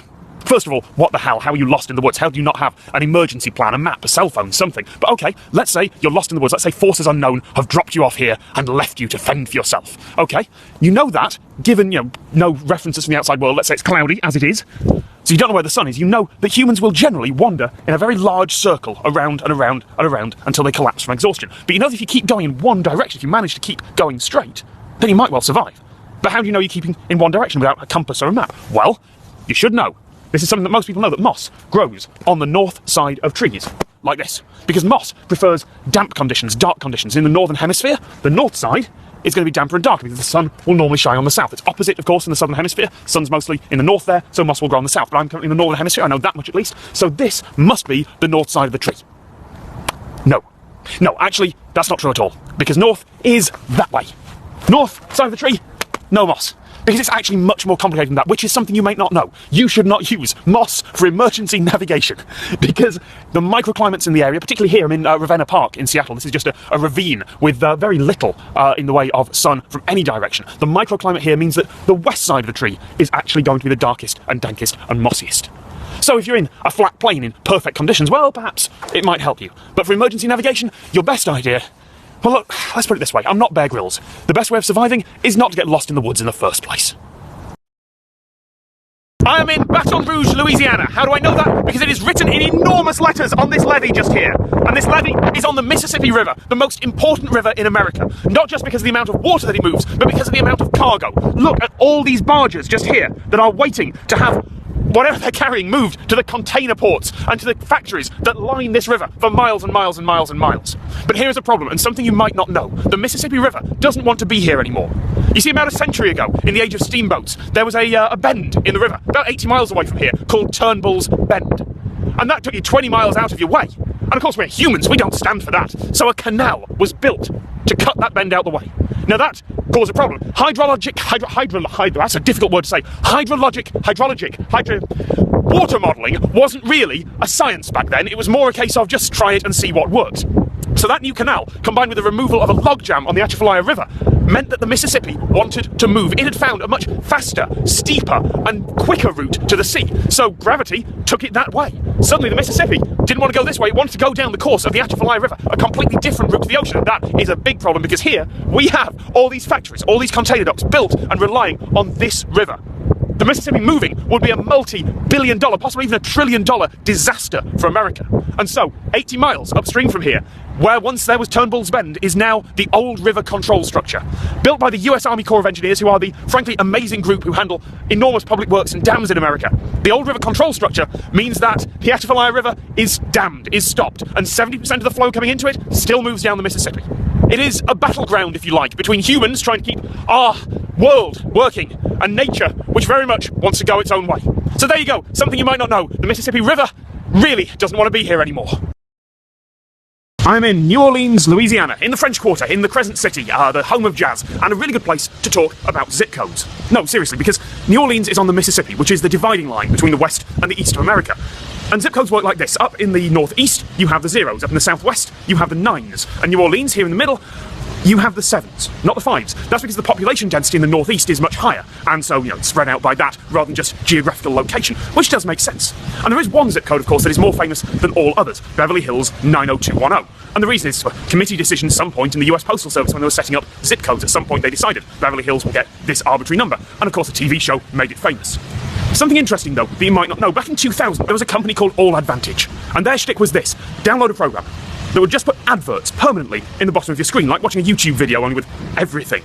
And that advert would stay there permanently, blocking up a little bit of your screen. In exchange, they would pay you quite a bit of money, because this was 2000, this was a dot-com boom, this is when you could get away with paying a lot of money for banner ads. And then they added a multi-level marketing scheme, like all the dodgy pyramid schemes that you still see today. If you referred other people, you would get a small cut of what they got, and all the people they referred would send some money to you as well. Obviously the company died a death when the dot-com bubble crashed, that really didn't need to be mentioned, but back in 2000, this was a wonderful scheme. AllAdvantage.com released a press release, a very happy press release, announcing that the most popular zip code for their users, Beverly Hills 90210. And this was astonishing, because why would the rich people of Beverly Hills want a few dollars an hour for putting a banner ad on their screen? If you have a referral scheme like that, where they're just giving out free money for something you do on a computer, well, people are going to cheat it. They're going to install it many times on many computers, try and get as much money out of it as possible. To do that, they need fake accounts. These folks aren't in the US, so what they do is they sign up with the only zip code they know, 90210. So that press release in the heady days of the dot-com boom is a result of several decisions. 1, the US Postal Service picking that zip code for that area. 2, a TV show picking that zip code for its title. And 3, one very silly web service burning through a lot of money very quickly and being scammed for all they could take. And that is something you might not have known. If you've been following my videos for the last couple of weeks, you'll know that I'm at Disney World. It's not that they've sponsored me or anything, it is just where I happen to be on holiday. Now, I've been avoiding Disney trivia because, you know, it's a little bit boring after a while, but there is something that my cameraman for the week, Dan W, told me that I didn't really believe at first, but he assures me it's true. I've looked it up, which is, well, Dan, where are we currently standing? We're at the Reedy Creek Improvement District. It's Walt Disney World's own private municipality. Yeah, essentially, Disney World has private cities, granted to them by the state of Florida because they lobbied a long time ago when they were buying all the land here and buying this space. They have all sorts of powers. They apply for planning permission from themselves. They have the ability to build all sorts of things to be immune from laws of the neighbouring areas that they would otherwise be beholden to. Not only that, they have eminent domain as well, which means that they can seize small amounts of land from around their borders for their own municipality if they need it for the public good. And the starting thing is this. Dan, what do they technically have permission to build? They have planning permission from themselves to build their own nuclear power station. It's in the legislation from the 1960s still. Now, that's because way back when they were actually planning to build a proper city here. And while they've never actually built that nuke plant, they have a small oil-fired plant somewhere on property, they had their own runway briefly. They had all sorts of things. There was going to be a massive city here, and then Walt Disney died, and what we are left with is the experimental prototype community of tomorrow, or Epcot. But you never know, one day, there might well be a nuclear power plant here. That is something you might not have known. I'm a Brit in Florida, which means I apply enormous amounts of sunblock to stop me going as red as a lobster. But here is something you might not know. The SPF factor on sunblock, this 50 here in this case, because I am very pale, was originally meant to be a multiplier. The idea was that if you burned in 10 minutes without sunblock, that would multiply that by 50. You could manage 500 minutes in burning sun before you actually got burned. Now, the thing is, that's not actually true, because sunblock's a lot more complicated than that. It requires differences depending on skin tone, on all sorts of things, on your personal reaction. And unless the sunblock is broad spectrum, as this is, it doesn't cover against the more harmful effects, the long-term effects, not just turning red.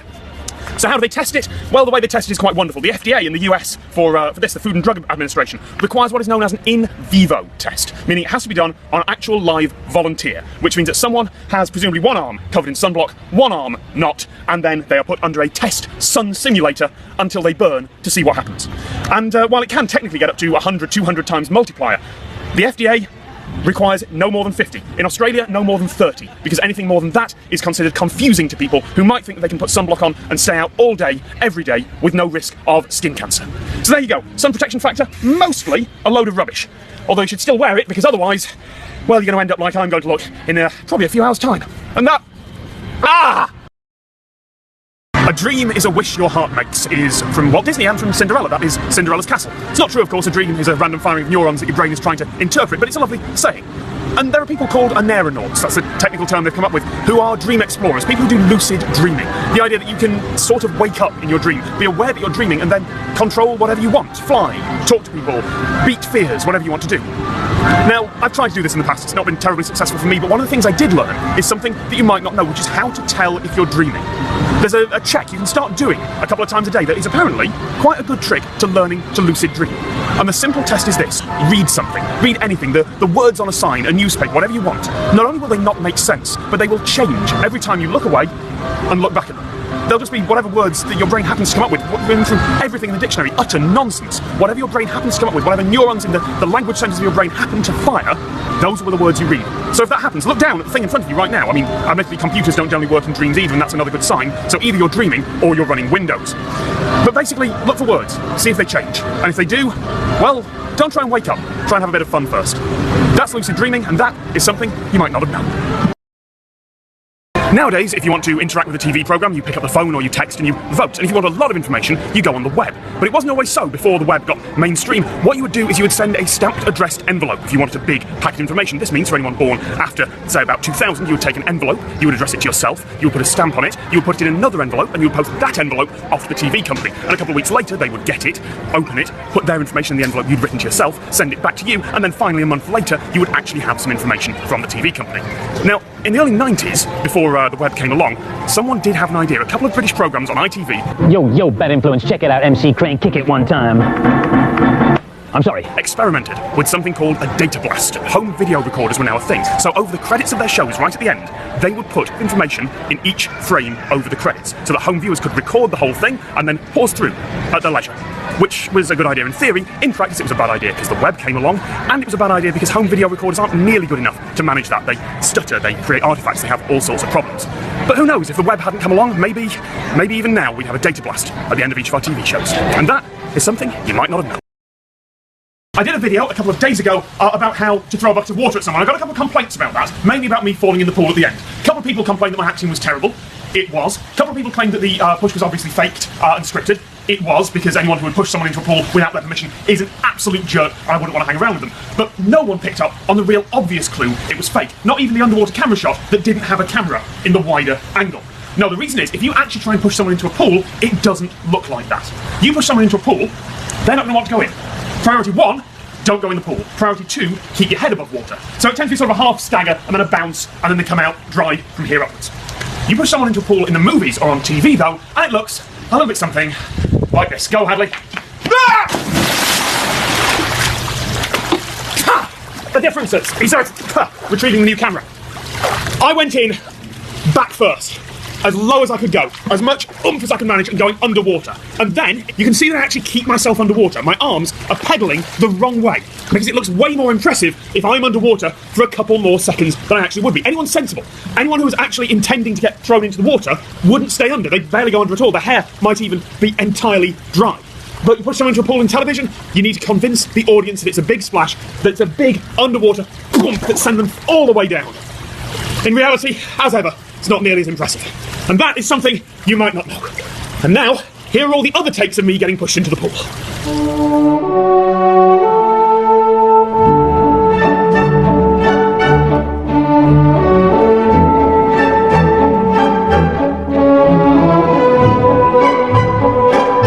If you're doing this, make sure there is enough distance between the person you're throwing in and the edge of the pool. Do you want to wait for the go signal next time? Sorry.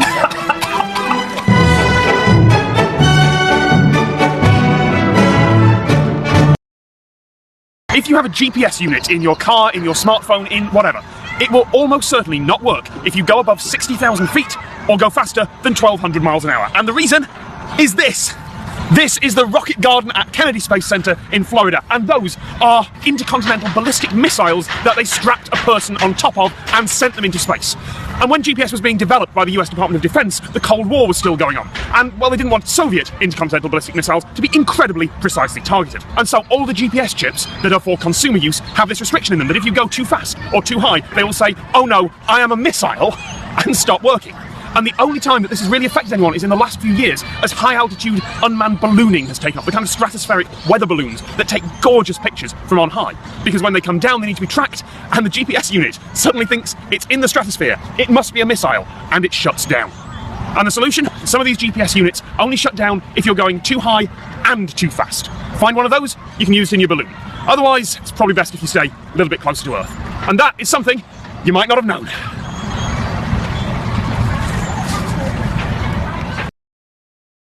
This is Launch Pad 39 at the Kennedy Space Center. This is where all the Apollo missions launched from. This is where more than 50 space shuttle missions launched from. This pad here, this is the flame trench, where all the steam generated and the fire generated by those rockets comes out. I am just astonished to be standing here in this place. And here is something you might not know. The difficulty with getting to orbit is not just the altitude, it's mainly the speed. If you want to go to orbit, then you have to go 15,000 miles an hour if you're getting up to International Space Station height. 15,000 miles an hour. That's what both that fuel goes on. If you don't have that speed, then you're going to go up and you're going to come straight back down. If you can't go fast enough to dodge the curvature of the Earth, then you're just going to come straight back down. The energy budget isn't just on altitude, it's on speed. It goes from chemical energy in the rocket to kinetic energy as it flies and goes across, and then burns it off as heat and friction as it plunges back down into the atmosphere. If you're just falling through the atmosphere, you don't burn up. But if you're going 15,000 miles an hour, plunging into it and using it as drag to stop, then you get the trouble with burning up on re-entry. So there you go. The problem with orbit is not altitude, but speed. And that is something you might not have known.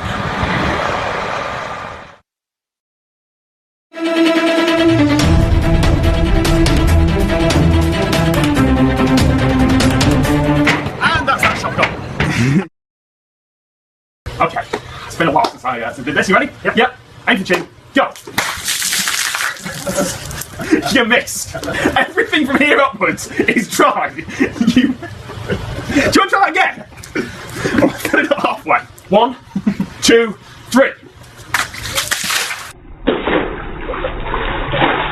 That is how you throw a bucket of water at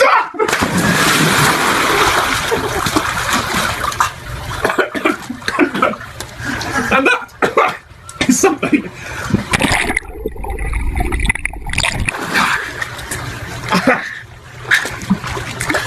God damn it, Mel. There is an idea in literature called harmful sensation. The idea that a sight, a pernicious idea, a sound, a song, can get into your head and stay there for a very long time and actually do you harm. Pernicious earworms aside, there is actually a real thing that can get inside your head and affect the way your brain works just by looking at it. It's called the McCulloch effect, and just a warning, I realise that telling people on the internet not to do something is like telling a 5-year-old not to stick beans up their nose. They are just going to stick beans up their nose, but seriously, if you work with text or video, don't do this. The McCulloch effect revolves around these images. If you stare at them for long enough, we're talking sort of anything up from 15 seconds to 15 minutes, you'll get, as you would with, say, blank colours, the opposite appear in your brain. If you stare at a green light for long enough, you'll see red for a little while afterwards. But this doesn't work at the retinal level. The McCulloch effect, for some reason, works in the level of the brain. You induct these for long enough, for 15 minutes, you're going to see the inverse colours on those gratings anytime you look at something like, say, these railings, all the time, for anything up to 3 months. The McCulloch effect is a very rare thing. It's quite scary. It's a real image that can lock into your brain, change the way it works, and stick around for a good while. It is a real harmful sensation, and that is something quite scary that you might not have known. I am in Morocco. Well, not really. I'm actually in Disney's version of Morocco in Epcot, which is why this particular back street has an emergency exit. And here is something you might not know. It's about ice cream. See, I'm in America, and in America, this ice cream has to contain milk, actual milk, specifically a certain percentage of milk fat. But if I were in Britain, that's not necessarily the case. You see, British ice cream, unless it has the phrase dairy on it, can actually be made of something called bleached, deodorised, hydrogenated vegetable oil, which means that the stuff you get out of ice cream vans and the cheap stuff you get in supermarkets might not have any milk in it at all. This, on the other hand, is American ice cream, which means I can be certain, at least reasonably certain, that it's made with milk. And that is something that you might not have known. I'm in an airplane bathroom aboard a 777 somewhere over the mid-Atlantic. It's a long flight, and this is a strange place to film a video, but it is the perfect place to tell you about relativity. Specifically, that Einstein was not the first person to have ideas about relativity.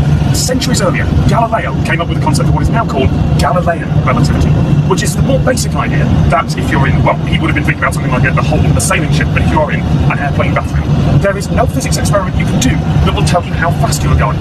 You could be going 500 miles an hour, as we are. You could be going at 9/10 the speed of light, magically, if you actually burn up to a cinder. You could be stopped, just hovering in some kind of simulator at this altitude, and there is no way you could tell because, well, you can't see what you're going relative to. And that idea that there is no privileged frame of reference was built upon by Einstein, who realised that if you are in an airplane bathroom going at 9/10 the speed of light, and you turn the headlights of the plane on, well, the pilot of the plane would see the light go at the speed of light, and an observer would also see it going at the speed of light. That crucial idea is where all of relativity comes from. The idea that there is no privileged frame of reference. But that was Galileo's idea centuries earlier, and that is something you might not have known. And here's another thing: if I was clever, if I was really clever, then what I would do is film this in a completely fake airplane bathroom, and now, to prove my point, I would have the walls fall away. Got about 5 hours left in this flight.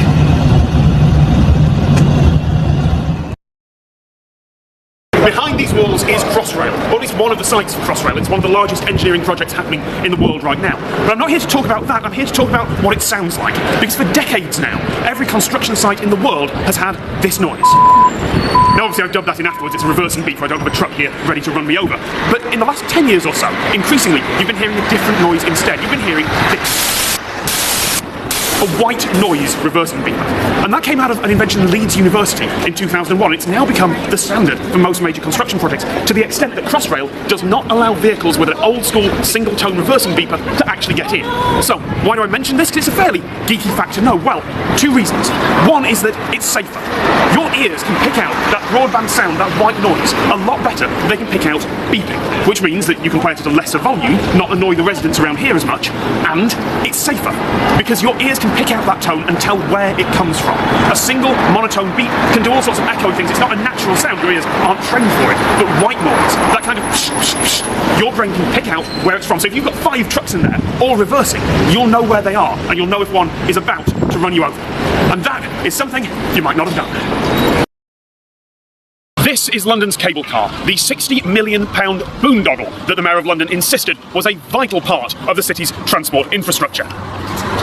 And here's the thing, that is a really tall cable car, 90 metres. If you want a cable car with a view over the city, you don't need it to be that high. Why is it so tall? Well, the answer to that is down the river, at the QE2 bridge at the Dartford crossing, which for many years has been the height limit for vessels, cruise ships, warships coming into the city. Now, when this cable car was built, one of the requirements was that those ships could not be impeded. They must still be able to come into London.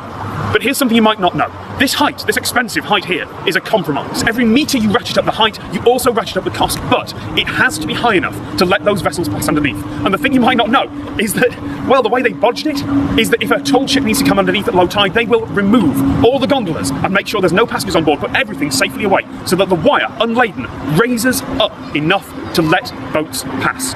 It is a bodge job at best, but then that pretty much sums up the Mayor of London. And that is something you might not know. This is the Camberwell submarine. It's not actually a submarine, it's a heating boiler and exhaust for most of the houses around here, but it's the closest I can find to a submarine that I've got access to. So here, I'd like to tell you about something you might not know, which is the letter of last resort. The UK has 4 Trident-class nuclear submarines. They are our main nuclear deterrent. We're one of the few countries that actually has nuclear capability. The thing about nuclear war is it is monumentally stupid. It involves the deaths of everyone involved and uncountable numbers of civilian casualties. So the thing is, if you were the Prime Minister, and you know that there are missiles launching towards the UK, and you have 4 minutes to respond, as you know was quite possible during the 1980s, what do? Do you launch? Do you send yours off in return, knowing that the only thing it can accomplish, knowing that you cannot intercept the incoming missiles, the only thing that you launching can accomplish is killing more innocent civilians? Do you launch? Do you take the retaliatory strike that you've always threatened? Or do you accept that all you can do at this point is kill more people and not launch? And more importantly, what if the Prime Minister is already dead? What if the second-in-command is already dead? What if the attack has hit and nothing has gone out to the British nuclear submarines? Different navies around the world have different ways of dealing with this, and the British way of dealing it is just such an almost poetic way of doing things. Inside every British nuclear submarine, inside a safe, inside another safe, is one of 4 letters, all identical and handwritten by the Prime Minister. And every Prime Minister that comes to power, even now, even David Cameron, one of their first duties is to sit down and handwrite 4 letters that say to the commander of each nuclear submarine, if all has failed, if Britain is destroyed, if the Prime Minister is dead, if everyone in the chain of command is dead and you have nothing else to do you launch? And if the submarine surfaces and finds that Britain is destroyed, one of the tests they use is whether Radio 4 is still broadcasting. Allegedly. They look in the safe. They open the envelope, they look at the letter, and that tells them whether they kill uncountable numbers of people as retaliation, or whether they go to the nearest friendly port and do what they can to rebuild. And that's the thing about nuclear war. Once it started, all bets are off. You may as well just give up, because the idea was never to launch. It was always to deter. And that is something you may not have known. I am at one of the tallest wind farms in Europe. Look at that, isn't that beautiful? You can't tell right now, but basically when the cloud goes over, that is so high that it casts a shadow on the cloud as it's passing by. But the reason I'm here is because of something you might not know, which is why, when it's windy, wind farms aren't always on and rotating. And there are a couple of reasons. One is that wind farms aren't built to take extremely high wind speeds. Above 50, 55 miles an hour, it starts to get dangerous, and this beautiful thing could rip itself apart. So, at high winds, they slam the brakes on and they stop them running because the amount of energy you would lose from doing that is much less than the amount of energy you would constantly lose if you had to build this thing to withstand hurricane force winds.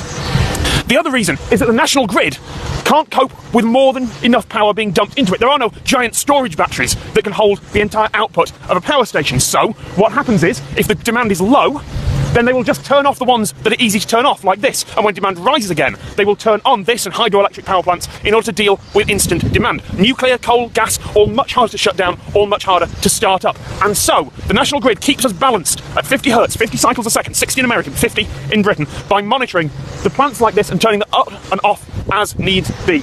And that is something you might not have known. I am back with Norm outside an alley next to a pub, which is prime fighting territory, and Norm is going to teach me some more about stage fighting. Yes. What are you going to teach me? How to slap someone. Okay. So I'm going to slap you in the face. Okay, I'm going to take my glasses off. That's a very good idea. All right, roll it. Because the key ingredient in stage slapping is that you react. I will pretty much do very little, but you have to sell it by doing the wah! Yeah, okay. Got it. Okay. So, key ingredient number one, I will tell you that I'm about to slap you by putting my hand on your face. Okay. Then, I will slap my hand, not your face. I have to trust you here. Don't be scared. Okay. When my hand leaves your face, move. All right. That way, obviously. That way, not going to help. Yep. That way. Got it. Ready? Yep. 3, 2, 1. Oh! Can I try this then? Yes. I'll sell it this way. Yep. So you put your hand there, Yes. and then you do that. Yes. Okay. But at the point at which I feel your hand leave my face, I didn't do that. I throw okay. myself. Yeah. Jesus. That's brilliant. Do you want to do one more? Okay, one more. Okay, For the camera. Yeah. Oh! That is so much fun. That is how to stage slap someone. Thank you, Norm. You're welcome. That is something you might not know. I'm with Norm, who is going to teach me the very basics of stage fighting. What are you going to teach me, Norm? We'll start with choking, or strangling, probably. We are in an alley by a pub, so this is pretty much prime choking territory. Absolutely it is. So, we're going to start with you choking me. Okay. Right. So, the best way to do stage choking, or strangling, rather, is that you do nothing. So, literally, put your hand on my breastbone, chest plate, whatever you... Okay. Do you want to get in close enough so you can see where I'm putting this? Yep. Do nothing. Okay. Let me do all of the work. All right. I'll grab your hand and go... That is good! The key is that I'm in control, so I can pull your hand in as tight as I feel comfortable with. So for people who are very unhappy at the idea of being choked, I do not like anyone being here. So shall I try it on you? Yeah, okay. Okay. So you place your hand just I'll just put it there. Okay. And you are now in control, and I literally do nothing.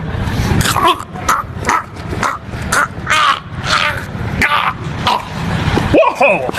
There you go. There we go. Thank you, Norm. That is how to stage choke someone, and that is something you might not have known. I'm at platform 9 3/4, the actual platform 9 3/4 in King's Cross Station. I'll say actual, obviously, there isn't an actual one, it's fictional, and when J.K. Rowling wrote the book, she was actually thinking about Euston, which is over there. But here's the thing you might not know: the people from the Harry Potter shop just around the corner, there's two of them just there. Wave, guys.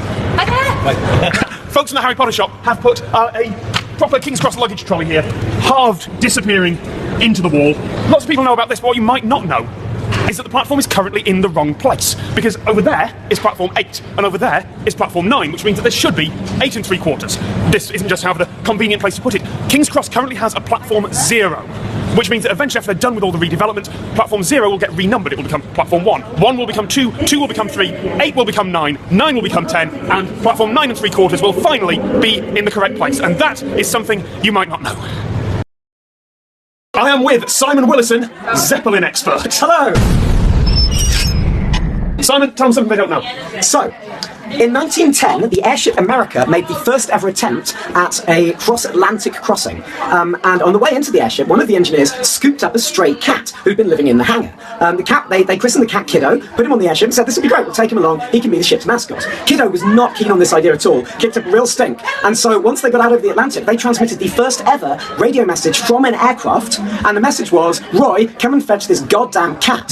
So they sent a lifeboat out to fetch the cat. The cat was put in a bag, lowered down down towards the loaf house, really choppy water. The cat was furious. The waves were too choppy, they couldn't rescue him. They ended up having to hoist him back on board. So, okay, we'll take him with. The cat then settled down, obviously deciding that the airship was a lot better than the bag, and you know, it settled into the float. And they quickly discovered that he was the perfect companion, because cats are better than barometers. The cat would get grumpy before they hit bad weather, way before any of their instruments could detect it. That was all fine, but they were trying to cross the Atlantic. 33 hours in, the airship broke, possibly because of sand that they picked up earlier. They couldn't steer it, and they found themselves adrift. They eventually spotted a Royal Mail ship out at sea, managed to signal SOS to them, got rescued by it, and I think they made the first ever aerial SOS call as well. And they were rescued along with the cat. The airship floated off and was never seen again. The Royal Mail ship went back to New York, where Kiddo was put on display in the window of a fancy department store with a diamond necklace on as a celebrity cat, and he really did live the rest of his life out on the farm. Simon, thank you very much. That is something you might not have known. Thank you. I'm at a party. I'm taking just a couple of minutes out to tell you that gold has an E number. E numbers are the numbers given by the European Food Safety Group or whatever. And gold is technically a food additive. You can have it for decoration or in little drinks or something like that. And you can also get it in this form. You can get it as gold leaf. And this is, well, for gold, it's quite cheap. Each sheet costs about £1. And that's because it's so unbelievably thin, less than a micron. It's been rolled and flattened and put into this little booklet. And well, that means you can do all sorts of things with it. But one thing you can do is, with a bit of luck, you can, got to be really careful here because you want to just get a close shot of that. And so, with a bit of luck, I should be able.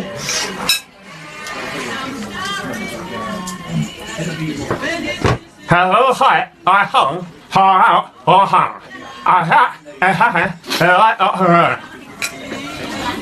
oh, that does not taste good. Yeah. And yeah. Does anyone else want to go? That's so left. Absolutely not. And yes, since you asked that, it's pretty much going to go unaltered through me.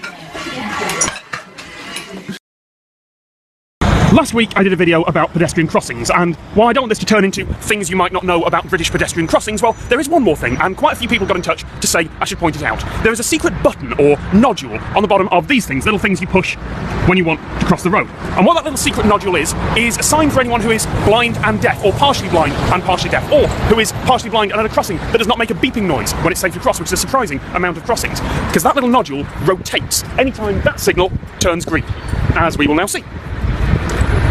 Because don't forget, disability isn't a thing that turns on or off. You don't just get people who are entirely blind but fine every other way, entirely deaf but perfectly able to see. You get lots of folks who might be able to walk around safely in the world, but who couldn't make out that signal, and who couldn't work out the beeping from the background noise, even if there was some.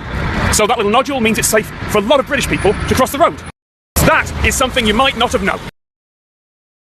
This is the Thames, the river that flows through London. Now, in the 19th century, the Thames stank, literally. The flush toilet had been invented, but the sewerage system hadn't, which meant that all that waste got flushed straight into the Thames. Now, to make that worse, the Thames is tidal here, so it didn't always just get washed out to sea, sometimes it came back. Actually, it's a bit more complicated than that, because salted water is heavier, so it kind of went over the... Anyway, that doesn't matter. What matters is that Joseph Bazalgette, keep saying Bagatelle, Joseph Bazalgette, a wonderful Victorian engineer with an enormous, ridiculous moustache, built the massive sewerage system that now flushes most of London's waste away, including right here underneath the embankment. But that was built for 19th century London and stayed during the 20th, and now this is such a big city, such an enormous metropolis, that there is not enough capacity. So here is something you might not know.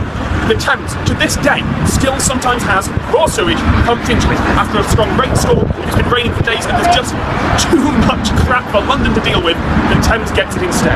And that is something you might not know, that the Thames still has a bit of 19th century stinking to it, now and again. I'm in Tromsø in Norway. That is the Tromsø Bridge and the beautiful Arctic church there. Now, if you've been following my videos from here for the last couple of days, you might have noticed something a bit weird every time I'm under artificial light, and let's be honest, that's most of the time, because while it does get light in the middle of the day here, we're in the Arctic Circle. It's winter. The sun doesn't get above the horizon. Mind you, when it does get light, this place is beautiful. Anyway, you might have seen a bit of a weird effect if I take a slow motion video of that street lamp and the ground under it. You'll see what I mean. There's this kind of weird strobing, rolling effect going on. And the reason for that is something you might not know, the difference between the European and American power grids. See, the European power grid runs at 50 hertz, 50 cycles a second. That means the alternating current in the wires switches direction 100 times a second, 50 cycles, back and forth, back and forth. And that means that all these lights that you can see pretty much dim imperceptibly 100 times a second. Not enough that you can see it with the naked eye, but the camera will pick it up. Now, okay, that's not a major problem if your camera runs at the same rate as the lights. The lights run at 50 Hertz, British television runs at 50 Hertz, but unfortunately, I'm using an iPhone which is designed in the US for the American power grid. The American power grid chose to run at 60 Hertz, 60 cycles a second, so American TV runs at 60 or 30 frames a second. So the camera is recording at 30 frames a second, the light is pulsing at 50 Hertz, those two are out of sync, and so sometimes you get light, sometimes you get dark. But why the rolling effect? Well, for that, we have to understand the rolling shutter in a camera, or in any modern camera. Old film cameras don't do this, obviously they just expose a shot every time a frame goes by, but no, not this. This camera, and all modern cameras, run a line at a time, scrolling down the screen, which means that it can take a fraction of a second difference for it to go from the top of the frame to the bottom, and the result is this rolling effect. Some of those lights are recorded when the light is fully on, and some of those lines are recorded when the light is dim. And that's the reason. That's the reason you have this kind of weird, artificial, rolling light problem when you're filming with an American device in Europe. Of course, the easy way to fix it would be for Apple to just have a 25 frames a second option, but that would be far, far too difficult for them. And that is something you might not have known. I find it very easy to get excited about infrastructure. It's humanity taking our greatest skills, our science, our engineering, and using it to bend the world to our will. Now, I'm in Tromsø in Norway. That is the Polaria aquarium behind me. It's really disappointing, by the way. The seals didn't even do Kiss from a Rose. And I'm indebted to Rob Stradling on Twitter for pointing out this. This is the Tromsø tunnel system. So what you say, it's just a tunnel. Well, yes, it is, but what it actually is a massive series of tunnels connected by roundabouts underground. Now, I realise that to my American viewers, just the concept of a roundabout in itself might be mind-blowing, but a roundabout underground that actually takes the congestion away from the surface, that is essentially every 1970s sci-fi city planner's dream come true, actually in place and working, well, that is something rather cool, and that is something that you might not have known, and that I certainly didn't. I am in Tromsø in Norway in the Arctic Circle, and this beautiful thing here is one of the boats that plies the Hurtigruten, and I'm probably mispronouncing that, but the fast route from down in the southwest of Norway all the way up to here in the Arctic Circle. I say fast route, it takes 7 days. But here is something you might not know. This is an excellent example of slow television, something that the NRK, the national broadcaster, the equivalent of the BBC or PBS, excels at. In 2011, they took a load of cameras and just attached them to this boat and broadcast its journey 24 hours a day as it went up. Well, not specifically this boat, one very much like it. Also, because they did it in the middle of summer and it was not a freezing cold mid-afternoon, it's about 2:30 as I record this. It was beautiful all the way. Norwegian fjords, gorgeous sun. Well, if you want to see it, fortunately they released all the footage through Creative Commons, so there's some interesting mashups here on YouTube if you don't want to wait the full 134 hours. But people did. Here's the strange thing. People did watch this, maybe just for a few minutes, maybe for a few hours. Maybe they just kept it on the television all the time, in the same way as they kept on the train that stayed for 24 hours through Norway, or the log fire that simply burned. Slow television is an antidote to the reality TV show and the fast-cut editing of today. And is it massively popular? Well, no, of course not. That's why you're watching 2-minute videos on YouTube rather than 134 hours of footage of a boat. But don't rule it out, because it's surprising how many people will just tune in for a little while to something calming and pleasant and slow. And that is something you might not have known. I am outside the Bank of England, and under that building is more than £100 billion worth of gold. But I'm here to talk about significantly more sensible amounts of money, specifically banknotes. If you have a look on pretty much any banknote in, well, pretty much any major currency in the world, you'll find little yellow rings. On the back of the British £10 note, they are the pollen around the flower next to Charles Darwin. On the US $20 bill, there are numbers in the 20s in the background. This is called the Orion constellation, or at least that's the name it was given by the German computer scientist called Marcus Kuhn, who discovered it. You put this into a colour photocopier, and its image processing algorithms will recognise this pattern. It's designed to be really easy for computers to recognise, and it will refuse to copy it. Which means that if you want to stop someone copying something, put this image on it. Of course, they can still just take a picture of it and print it out, but then if you're forging banknotes with a colour photocopier, something has probably gone wrong with your life. And that is something you may not have known. I'm with Felix Cohen, who runs the Manhattans project. Hi there. Tell them something they don't know. So we're going to look at how to do flames out of citrus peels today. But first of all, I want to have a drink that we can actually flame and make it worthwhile. So we're going to make a mandarin sour with mandarin Napoleon. So we're getting a double shot of that, juice of half of lemon, a little bit of sugar syrup going in there, and then also the white of an egg. You're going to take an orange, you want to get a nice firm peel on the orange. So this is not a particularly big one, but it's got a good feel to it. And you're going to want to cut a piece roughly the size of a £2 coin. Try not to bend it at any point. You want to keep it as flat as possible. We've got just a little bit of pith on the back of that. And then grab a lighter, and I like to use a Zippo for this, because you get a better flame out of it, but match is also good, or even just a petrol lighter.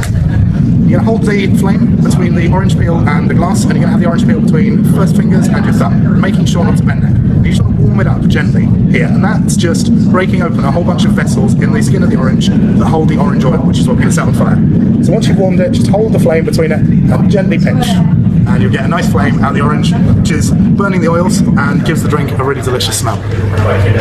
Thank you very much, Felix. That Cheers. is something you might not have known. This is the St George Wharf Tower, the enormous residential block that's nearly completed in Vauxhall. Now, at the start of 2013, a helicopter crashed into the crane that was building this building. And, well, it was the first fatal helicopter crash in London since records began. But the reason those are so rare is because there's a massive safety precaution in London. Helicopters must follow the river. There are two reasons for that. One is that the London City Airport flight path ends at London City Airport about 8 miles that way. In fact, I can see a plane coming in now. That way, air traffic control know that over the river there might be helicopters, but without special permission, without a police helicopter, an air ambulance, or someone who's filed a filming permit months in advance. It is windy up here, and that is a long way down. Without special permission, air traffic control know there won't be helicopters in the way of the planes. But the second reason is more important, and that is if a helicopter suffers an engine failure, most qualified pilots will be able to put the helicopter down safely, because helicopters can do something called auto-rotation. They can be powered by the air going through the blades as they fall and make a safe landing. But where's a safe landing spot in a city this big? You're probably going to hit a building or a person no matter where you come down, unless you are flying over the river and following its path, in which case if your engine suddenly fails, you're going to be fine. A bit wet, but fine. Unless, of course, someone puts an enormous building in the way and it's foggy. And that is something you might not have known. And I'm getting down from here now. Seriously, that's a really long way down. I am about to cross a road, and here is something you might not know. In Britain, there are special crossings for horses. Not kidding, because what I'm on is technically known as a bridleway. It's a footpath that horses and riders can use as well. So here we have a special button. There's one up there as well for if you're already mounted on your horse, and a special staging area that I'm currently standing in which horses can wait before the lights change and they are able to cross the road that way. And here is the best part. The best part is the name, because in Britain we have pelican crossings, pedestrian light control, they're the normal ones. And then they came up with toucan crossings, because they were for pedestrians and bikes, so two can cross there. Then they came up with puffin crossings. I can't remember why they're called that, but they're the ones with the special cameras and lights, like those up there, that will track pedestrians as they cross and not stop the traffic any more than they have to. And then, because all those are named after flying things, we have this, which is a Pegasus crossing. And that is something you might not know.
I have a bit of a history with monorails. Back in 2016, I visited the Wuppertal suspended monorail in Germany, and I said that monorails are almost always a bad idea. Monorail enthusiasts sent me angry messages, but I stand by that. In 2020, I visited one of the last surviving Road Machines cargo monorails. They were actually useful and practical, but they were temporary constructions designed for having cargo hauled around work sites, and they've been replaced by modern heavy construction equipment. Monorails are usually bad ideas, because the track has to be either elevated or in a trench, and because switches at junctions involve moving the whole track. In almost every case, a monorail is a worse and more expensive idea than light rail or a tram or a bus. But while I was researching a while ago, I found a type of monorail that is useful and practical and better than any alternative for its job. And not only is it still in use, new versions of it are being built. So I reached out to the company that makes them and I asked them, can I have a go on one, please? This is the Monorack. We build mainly ropeways, that's our main business. Everything with a rope. Aerial tramways, chairlifts, key lifts. And Monorack is a Paraventa product since nearly 45 years, 1978 I think, or 79. Some 2 years after the petrol Monorack they started with the electric Monorack. They installed mainly in the Alp area, Germany, Switzerland, a lot of Monoracks in Italy, but also Canada, Sweden, Asia. All over the world we have more or less about 800 Monoracks. The petrol Monoracks are mainly installed in the agriculture area. The electrical Monorack usually is quiet, but here the customer made his own box. That's the reason why it's still a little bit loud. The invention that makes this thing so useful is down on the track. This is a rack railway, so the track has grooves and the cogs on board the train lock into it. That means it can climb very steep hills like this and take tight corners with no risk of slipping. Having just one lightweight rail means it doesn't take up much room, it can go around tight corners, and it's easy to install. Being elevated means it can go over rough terrain, and if there's rain or mud below, it doesn't matter. I genuinely can't think of a better solution for regularly, safely moving things up and down steep, rough terrain like this. Every Monorack is based on a brake and on an ancient chassis, and what's between the two chassis is up to the customer. We can choose different models, different chairs, whatever the customer needs or wants. You can see the charging rails. If the customer wants 2 or 3, he can choose 2 or 3 charging points. Normally we have only one in one of the end stations. I know, this sounds like an advert. I promise it isn't. I just got actually properly enthusiastic at being proved wrong. There are useful monorails in the world, and this is one of them. Ready? Okay. Just walk. Walk. Oh wow. And look to the side. If I look ahead, it gets really confusing. Gotta look that way. Yeah. Gotta look that way. Hey, but it's working. Yeah, it's working. Oh, you're right about that fixed point. Yes. I looked forward for a bit and started getting dizzy. I'm just walking up a steep hill. There is some kind of feedback loop. The faster I walk, the faster it turns. Then the faster it pushes me back, because of course I'm moving more. But then I risk bashing my head into the axle behind me. In case you're wondering, yeah, it is quite tiring. So these machines are absolutely necessary in the construction process. We couldn't build the castle at the rate we are without them. We hoist somewhere in the region of 3 metric tons every day. There we go. Okay. Okay. And stop. Congratulations for your first medieval crane. Thank you. I didn't expect quite the tourist applause there. Thank you very much. Always. The Royal Albert Hall is one of the most famous and prestigious concert halls in Britain and the world. It's 150 years old, and basically every world-famous musician and band has performed here at some point. The trouble is, the science of acoustics wasn't really well developed back in the 19th century. A tall, oval-shaped auditorium with a domed glass roof, well, it looked impressive and regal, but it created an accidental echo chamber, the exact opposite of the focused sound that you'd want for a concert. Beautiful location, terrible sound. To see how they fixed it, we need to go up to the parts that the public aren't allowed into. It was constructed without any thought to acoustics, really. But it was also glazed. It was daylit, naturally lit. A Prince of Wales, who became King Edward VII, made a speech there at the public opening.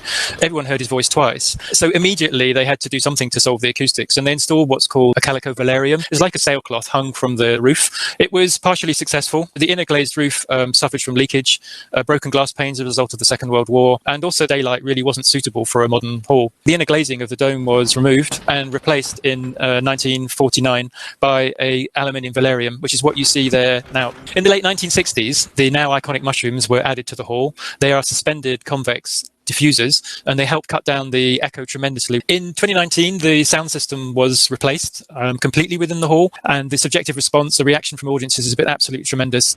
This is right at the top of the hall. That is the glass roof. It is 40 metres down to the floor.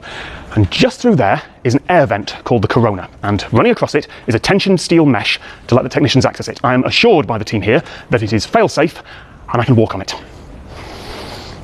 Guy, hello. Hello. Welcome to the Corona. Oh, it's a lot cooler in here. It must be. Oh, I looked down. I should not have looked down. I mean, you're health and safety officer here, right? That's right, yeah. You're just casually standing on the mesh. Yep. Feel free to step out with me. That's a full fear response from me, that. I was going to say, is there anything I can grab onto? That's very greasy, so most people hold my hand, including the fire brigade. I was going to ask, like, who has to come out here? Oh my God, it bounces. It bounces. Who has to come out here? Technicians, people who need to put shows on and rigging. Ha ha ha. Putting all my weight on that foot is so difficult. Bloody hell. Oh my God, don't bounce! The weight of the Royal Albert Hall roof, the dead weight of the wrought iron structure is about 340 tonnes. The roof itself in total can take about 1,000 tonnes, inclusive of all permanent and imposed loads such as wind and snow loading. There is approximately 100 motorised chain hoists which hang from the original wrought iron structure of the roof, which vary in their load rating, but some can carry up to 1 to 2 tonnes of show infrastructure. We have lighting rails which support lighting, sound speakers, as well as the mushrooms which provide the acoustic dampening of the auditorium. The mushrooms, despite their quite substantial size, only weigh around 40 kilograms. All of the mushrooms, show infrastructure, speakers is all hung from the original wrought iron roof structure. I am not sure I can move right now. I'm genuinely... Just look forward. Just look forward and walk. Just walk. There's no way you can fall. There's no way you can fall. Just walk. Look. Just look at the pole, and that's it. You've done it. Well done. Thing is, congratulations. Thank you. It's all. I know it's all in my head because the pole is connected exactly the same as this grid is. So this is the corona, the crown, and that is the oculus above us. It's creaking. That's the heat expanding, so temperatures are regularly in the 30s and 40s. Typically, whenever there's a fall from height risk, the factor of safety on the material properties that would go into the design of the tension wire grid is 5 to 1, which means there's a 5-fold weight allowance of the material property which it can support. But the most surprising thing of all about this roof is not how they fix the acoustics, it's not this terrifying technician's trampoline, it's just out there. And the best way to see that is from the outside. I'm going to need a hand. I just... Feel free. The roof was constructed in full in Manchester, and then it was dismantled and reassembled in London through internal scaffold shoring from the inside of the hall. Every beam and element of the wrought iron trusses was then winched up to the top of the roof and then assembled in situ. The shoring was then removed once the roof had been completed in full and dropped by about 5/16 of an inch, or about 8 millimetres, which would have been a heart-stopping moment, I think, for all those involved. All of which leads to the most startling thing for me, the reason I made this video. This roof, this iron and glass dome with all that equipment hanging from it, it's not actually connected to the rest of the building. It's touching, sure, it's resting just here. You can see where the two structures meet, but there's no cement, no bolts, no attachments at all. This dome is just so incredibly heavy that it's not going to move, and it hasn't for 150 years. 600 tons of iron and glass and a load of Victorian engineering. It doesn't need anything more, because anything powerful enough to shift this wouldn't be stopped by a couple of bolts. The roof of the Royal Albert Hall isn't actually attached. Oh, this is fast. This is so much faster than I thought it was. Ah! Okay, whoa! Oh, we did it! Don't open the door! Yes! That's a good one! That was terrifying. Of all the ridiculous stuff I've done, the bit that scared me the most was the landing. Just not know. Am I going to just collapse forward? Oh, there's the goose. Okay. I don't want to do that again. How many times do you do that, Paige? 40, 50 times, yeah. My heart's going. The town of Soda Springs, Idaho, in the USA, lives up to its name, because here, in Geyser Park, in the centre of town, there is a geyser that shoots soda water up into the sky, as in carbonated water, seltzer, sparkling water, whatever you want to call it, the stuff you'd find in a bottle. The geyser here isn't boiling, that's not steam. Underneath the town, there's a natural reservoir of carbonated mineral water. But while the water is natural, the geyser is man-made and accidental. In 1937, a group of local businessmen started talking about a pool for Soda Springs, and they started drilling. They were about out of money and about out of 8-inch pipe. They were down 315 feet, and they quit for the evening. They were having dinner and they heard this loud noise. They saw this column of water shooting into the air and a crowd gathering. The businesses downtown were getting kind of anxious because water was going everywhere. It was in the middle of December, and then they had to figure out how to cap it. It took them about 2 weeks. When they stopped drilling, they were right next to the water, but they were in a pocket of CO2 gas, and as they stopped, they combined, and that formed the pressure that released it. The CO2 gas also cooled the water to where it was not hot enough for a swimming pool. Turns out natural carbonated water is a thing that happens in a few places around the world where there's underground water and carbon dioxide held at pressure.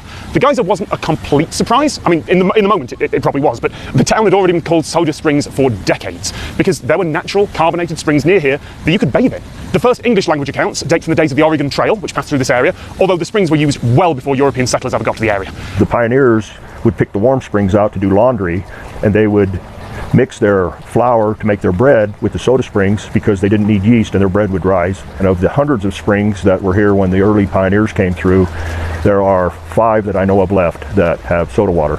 The majority of those springs were covered up in 1923 when they built the Alexander Dam. The rest of them, spring was in the way, it got filled in and covered over. At one time they bottled the water, not from any of the springs the city has, but they bottled it and sold it worldwide. So when this thing started, it wasn't so much a geyser as it was a blown out well, putting out enough water to flood parts of the town with seltzer.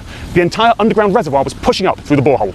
The geyser ran continuously for a while, and the officials at the park must have said something about some irregularities in Old Faithful, and the Secretary of the Interior sent a telegram to the city offices telling them to shut the geyser off immediately and notify them they had done that. So they did, and then it was determined that had no impact on the geyser basin, and so they gave them back the permission to operate the geyser. When I was a boy in the 1960s, a city employee would go into a little shed where the control for the valve was and manually turn the valve on and manually turn it off. If the wind was blowing towards town, he was not supposed to turn it on. Now they have an electronic timer and it goes off every hour on the hour. Someone realised that if they put a timer valve on their new geyser, well, that could be a pretty good tourist attraction. And the result is this colossal 20-metre eruption for 8 minutes on the hour, every hour. All the orange stuff around it is travertine, mineral deposits that have built up over the years because this is mineral water. You don't want to park your car where it might get overspray from the geyser because of the mineral in the water. If you did that over time, you'd have a real problem getting that hard water off. Some of the graves on the northeast corner of the cemetery have been impacted by the overspray as the walkway around it. It's all coated in a rock. The headstones, some of them are not readable anymore. The town's publicity says that this is the world's only captive geyser. That does depend on how you define it. There's a couple of places in Germany that would probably take issue with that. It does seem to be the only one in America, and as far as I can tell, it's the only one on a regular timer, where the public can just turn up and watch for no admission fee. And I know, the obvious question is, what does that water taste like? I could try and stand over there with a glass for the next eruption, catch the water, get soaked, but I don't need to, because at Octagon Springs, on the other side of the railway tracks, the city has thoughtfully provided a little ramp, and you can just get a glass.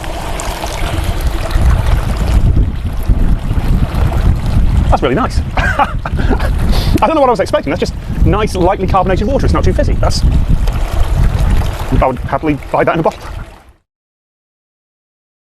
If a company is mining something, there are usually byproducts, the stuff that's left behind after extraction and processing. And these days, the company should be required to deal with those byproducts. But in the past, they often just piled them up and assumed that someone would deal with the problem at some point in the future.